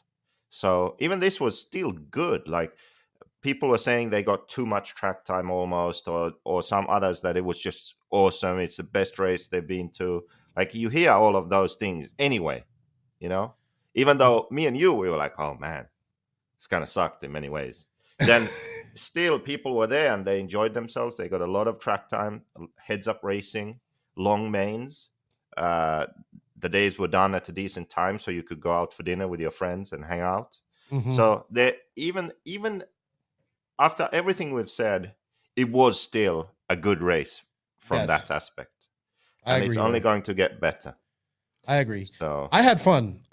Even through the wind and the cold and all that stuff. I had fun, and it was good to see my Southeast family. And dude, it's amazing to see the amount of love that they showed RCGP, but not only they showed the podcast and you as well. So that was cool, man. I enjoyed it. We met a lot of cool people. And I really enjoyed my time in the South. I really did. I can't wait to get back there. I think I want to go full bro now in December. Oh, God. Yeah, I think full bro in December. That's where I'll be going to hang out at Myrtle Beach. But yeah, JQ, good stuff. You made it home safely. I made it home safely. I was a little bit sick. You was a little bit tired. We're all over. We got PNB this weekend. Max and I already made our picks. I know you're probably not going to be on. You want to make a pick for PNB before we go on? And I don't even know who's going. So everybody. It's this weekend now? This weekend. Up? Yeah. I have no idea. Everyone's going? I doubt. Yeah, I'm pretty sure everybody's going.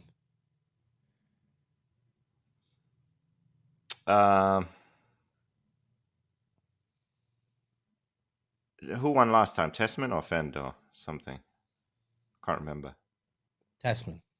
No, did he win? Yes. Yes, he did win. I am gonna say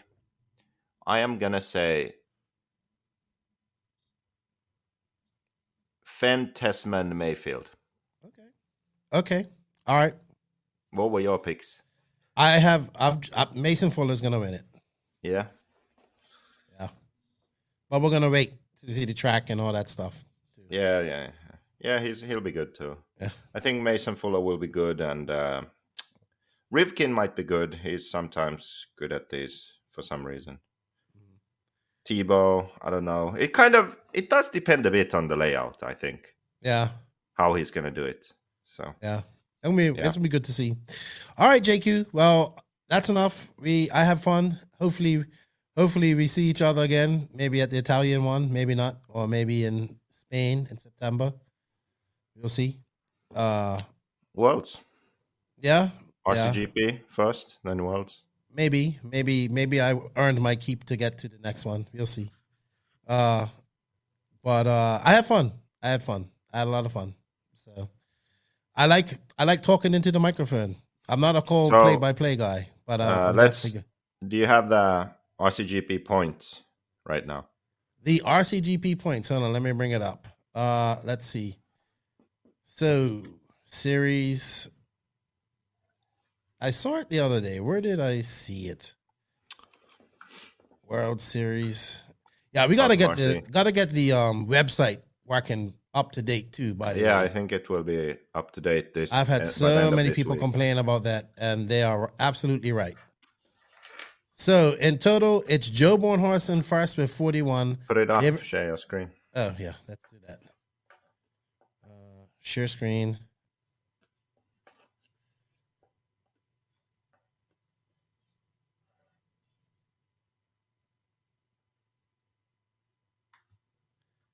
So it's Joe Bornhorst in first with 41 points. I really hope he goes to Italy. It would be great. David Runnefolk in second with 35. Cole Tollard in third with 34. Spencer Heckert, 24. Aiden Horn, 24. Evan Vale, 22. Brandon Rose, 21. None of those guys are going to the next race, though. Fourth to seventh, so I can move up. Oh, Brandon's not going? No. All right. They need to fix this too. It says race 1. It should be race 1 and race 2. We've done 2 races now. Yeah, so we should nothing have 2 over points. there. Yeah, but then next race is race 3 and 4. Yeah. And get that website updated. People complained about it quite a lot. Look at me. You know, I'm on this part of the totem pole. Like, just got my nose up above the ground. You're higher up on the totem pole than me. Has nothing to do with me. You could just obviously, because it's not done. Right? Hey, you know what? Thank you for your time. You have a good one. And I don't know when we're gonna have you on her again. So I don't know, in a month. What's your plans here in the next couple of weeks? That's a good thing. Before we go running touring car every day, working on my driving. Where are you gonna do that? It's snowing. We have an indoor track here. Oh yeah, it's really snowing. Max showed me how bad. Yeah, so I'll be doing touring car. I have a lot of work to do for the next 3 weeks, and then Euros warm up. InvisibleSpeed. That's what we need to talk about real quick before you go. InvisibleSpeed. What's that competition? Yeah, well, we can do that here, but probably no one's watching anymore. But I was thinking we would do a separate short video, but let's do it here right now. I'll show you. What's going on. Here you go. InvisibleSpeed. So we have these 2 courses. One is in English. Scale Motorsports, full course, 1 year access. And then one is in Spanish. Can you say that? Read that. El Ready Control Curso Completa. Acceso de un año por InvisibleSpeed. Exactly. So it's the same course, but what's happening is our friend Robert Battle, is translating the course into Spanish. So as he gets videos done, the title will change into Spanish, and you can watch the same video, but same information, but in Spanish. So that's the project we're working on. And now for the month of April, we have a contest going on. So if you buy the English course or the Spanish course, or if you already own the English course from before, you are entered into this competition. Anyone who has a full course is in, basically. Okay. And the contest is pretty simple. So before the World's warm-up, 2 days before the World's warm-up, are days that we go to another local track there close to the Redovan. And Robert will be there. And David Ronnefalk will be there. I will be there. Maybe, hopefully, Adrian will be there also. And of course, we are preparing for the race, but we will also focus on the 2 winners of this contest. One guy from the Spanish course, one guy from the English course. And the winners will join us for the 2 days preparing for the race. And then we'll also help them throughout the warm-up. And if they choose to stay on the Monday after the warm-up to test, which probably all of the pros will do, then we'll help them on the Monday after also. So it's really an opportunity to win a sort of pro support for 2 days. For the days before the warm-up and then the day after. Of course, you can always go to a race and you can ask some questions from someone, but they aren't really going to take the time, But this is for people that are going to the World's warm-up, just to clarify. Yeah, of course. Or maybe this is a reason to go. If you haven't planned on going, but if you really want to, if you win this contest, then it's maybe a reason to go, right? because it's a great opportunity to get sort of get your own racing program tip top for the warm-up race. I'm sure that there's a lot you can learn during these days, and if something like this had been around when I was in my early 20s going to a world's warm-up, I would for sure have tried to win the contest. And to win the contest, what you have to do is you basically have to send us a message on the course app and explain why you should win. So it's a basically resume to win situation.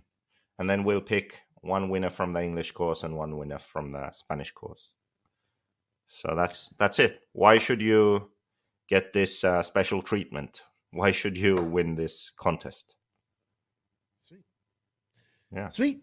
Well, you know what? So I think you could get the course and write to us. Maybe you win. Nah, that's all right. No. I mean, I would rather somebody that's gonna use your knowledge, but it would be like theory and practical, right? So you, I mean, the track and it all that has stuff. to be someone who is going to the world's warm up to race. Right. Let's get that clear. You're not gonna pay for somebody to come do this. I can see people now saying, InvisibleSpeed's gonna pay us to come out there. No, you got to be going to this race. We'll spend time together, make sure everything's running right, help the best we can, basically. Time is valuable. Time is money. Time and focus. That's what you get. Sweet. All right, Joseph. Well, you know what, dude? I think that's it. Thank you for your time. Remember, everybody, check it out. Follow I've been posting about it on my Instagram. Check it out there. Check out JQ's Instagram for more information about the contest. And win some quality time with JQ, Robert Batty, and the Viking. The world's warm up, and learn some cool stuff and hang out with them and drink beer. Yeah, and the Spanish course also it's available now. Okay. And I think we're gonna have Robert on the next NNRC Espanol. Yeah, he's translating the first videos, and for the English course, we have a run through this following week. So it starts on the 11th of April. So we'll have a week full of live videos and stuff. So if you are planning on getting the course, then now would be a good time because you can join the live videos, ask questions and all that stuff. So sweet. Awesome. Yep. Well, thanks for your time, dude. You have a good one, and we'll talk to you in a little bit. Okay. All right. Bye-bye. Cool. Bye-bye.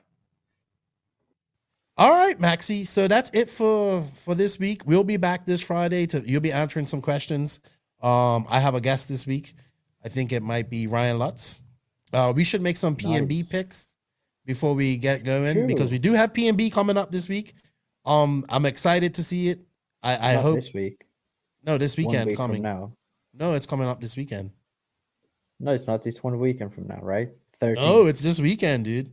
It is? Yes. Wait, am I confused somehow? You are not. You are. It was a week after Rcgp. So we met Rcgp. We had the week off. Weekend off, and it's this weekend. Yeah, I'm 1 week. So it's this week. They're building the track now, and when Bobby was telling me at the Rcgp, like they're not doing any more wooden features whatsoever. No wooden ramps, no walls.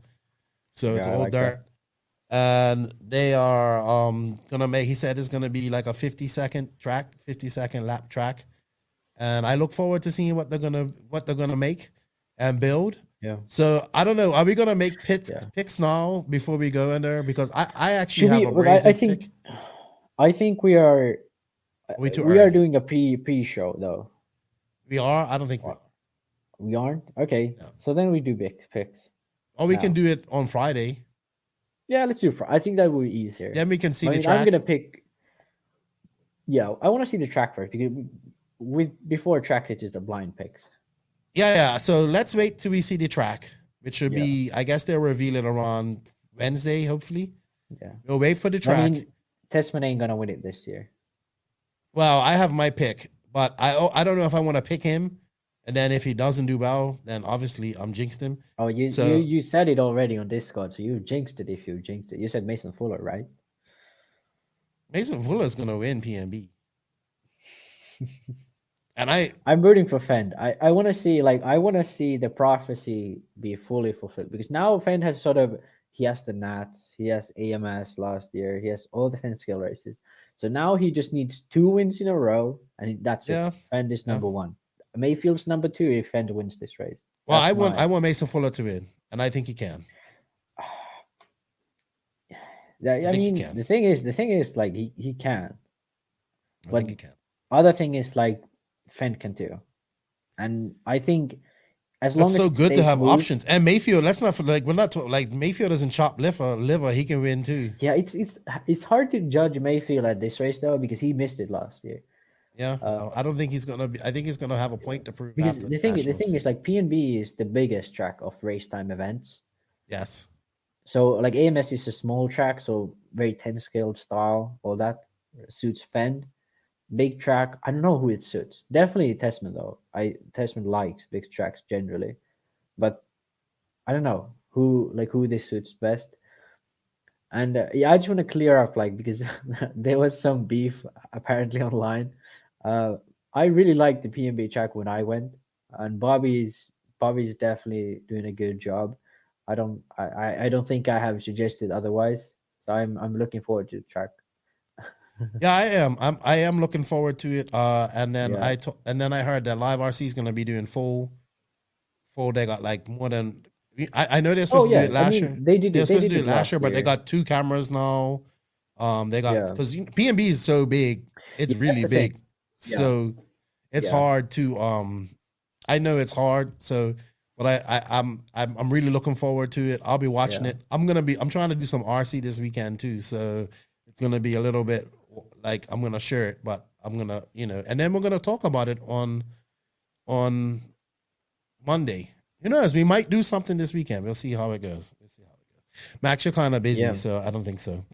But remember, everybody, I got this from my buddy. It's not this weekend. It is this weekend. It isn't. It's on the 13th to 15th. Max, it's this weekend. Because I remember it was 1 week after. It was like you went RCGP, then it was a weekend between. Then it was. It's definitely this weekend, dude. I'm telling you. We'll check it afterwards, but I'm pretty sure. No, I'm telling you. You're making me feel like it's not. Let me go right to their Facebook page and check it out because I just shared it the other day. In the meantime, I'll bring back RCs for everyone. I really like for us to start spreading this hashtag too, because RC should be for everyone. And if there's something I feel any hate towards, it's not letting people be part of RC and sort of shutting people out of RC. And that's something I can say I really hate. So I wish people let's start using the hashtag RCs for everyone. Yeah, Max. And let's start actually acting that way too, if we haven't already. Yeah, it's this weekend, Max. It's from the 8th to 10th. I know you're trying to confuse me. So PNB this weekend. What? I thought it was on Easter. Yeah. We're starting this. I actually got this from my buddy Robbie Smith. Hashtag RCs for everybody, because we was looking at the lady that won the RC, the King of the Streets, and it's true because RC is for everybody. It can be for people like the Parrish brothers, Tyler, who passed away, and his brother Trevor, and Corbin Showers, who has muscular dystrophy. These guys, when they get a control in their hand, they can be as equal as anybody else out there. So RC doesn't have any type of restrictions. Like you don't have to be you can be in a wheelchair, you can be male, female, whatever. It doesn't matter. You can still do RC, and it's for everybody, and we have to remember that. Yeah, and I mean, if you need some motivation to this, there's a very old video of me and Joseph's cousin Rasmus. It's RC anytime, anywhere. I think that's how you find it on YouTube, and it's just us having fun in the snow, driving a JQ RTR,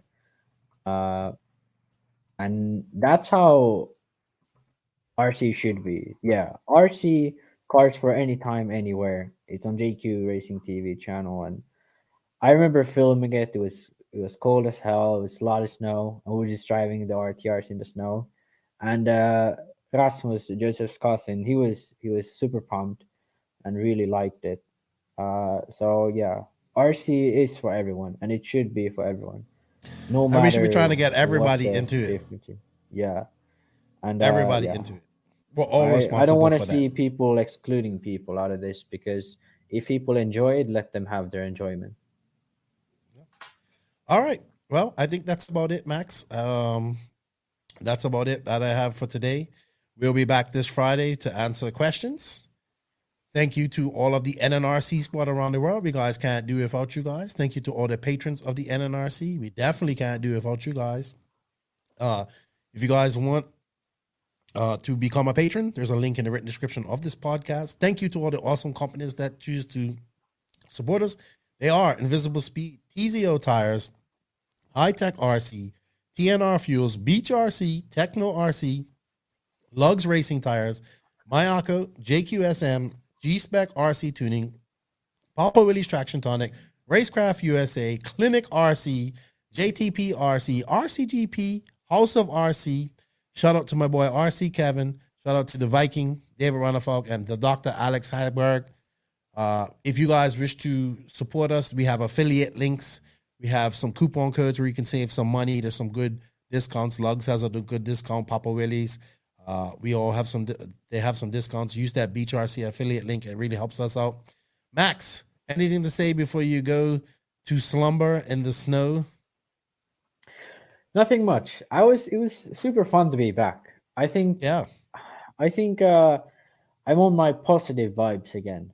I don't think I have been very negative in the recent podcast after the New Year's, but judging from the recent drama, I think I perhaps have underestimated my negative. Yeah, I think you've underestimated your negativity. But yeah, I mean, I've had a lot of fun today, and I've had my sort of break from the podcast, so I don't need to be as banter as I was before, I think. So I think that's a good direction going into the summer, if the snow just fucking would melt. Hey, are you going to the Worlds? Yeah. Any big races this year? Oh, okay. Euros, Worlds. Ooh. Yeah. All righty. I'm getting excited. All right. Yeah. Well, we're going to let you go. Thank you for your time. See you on Friday, dude. Everybody, Nitro's the glory. E-Buggy pays the bills. And remember, #RC is for everybody. Lefty and Max out.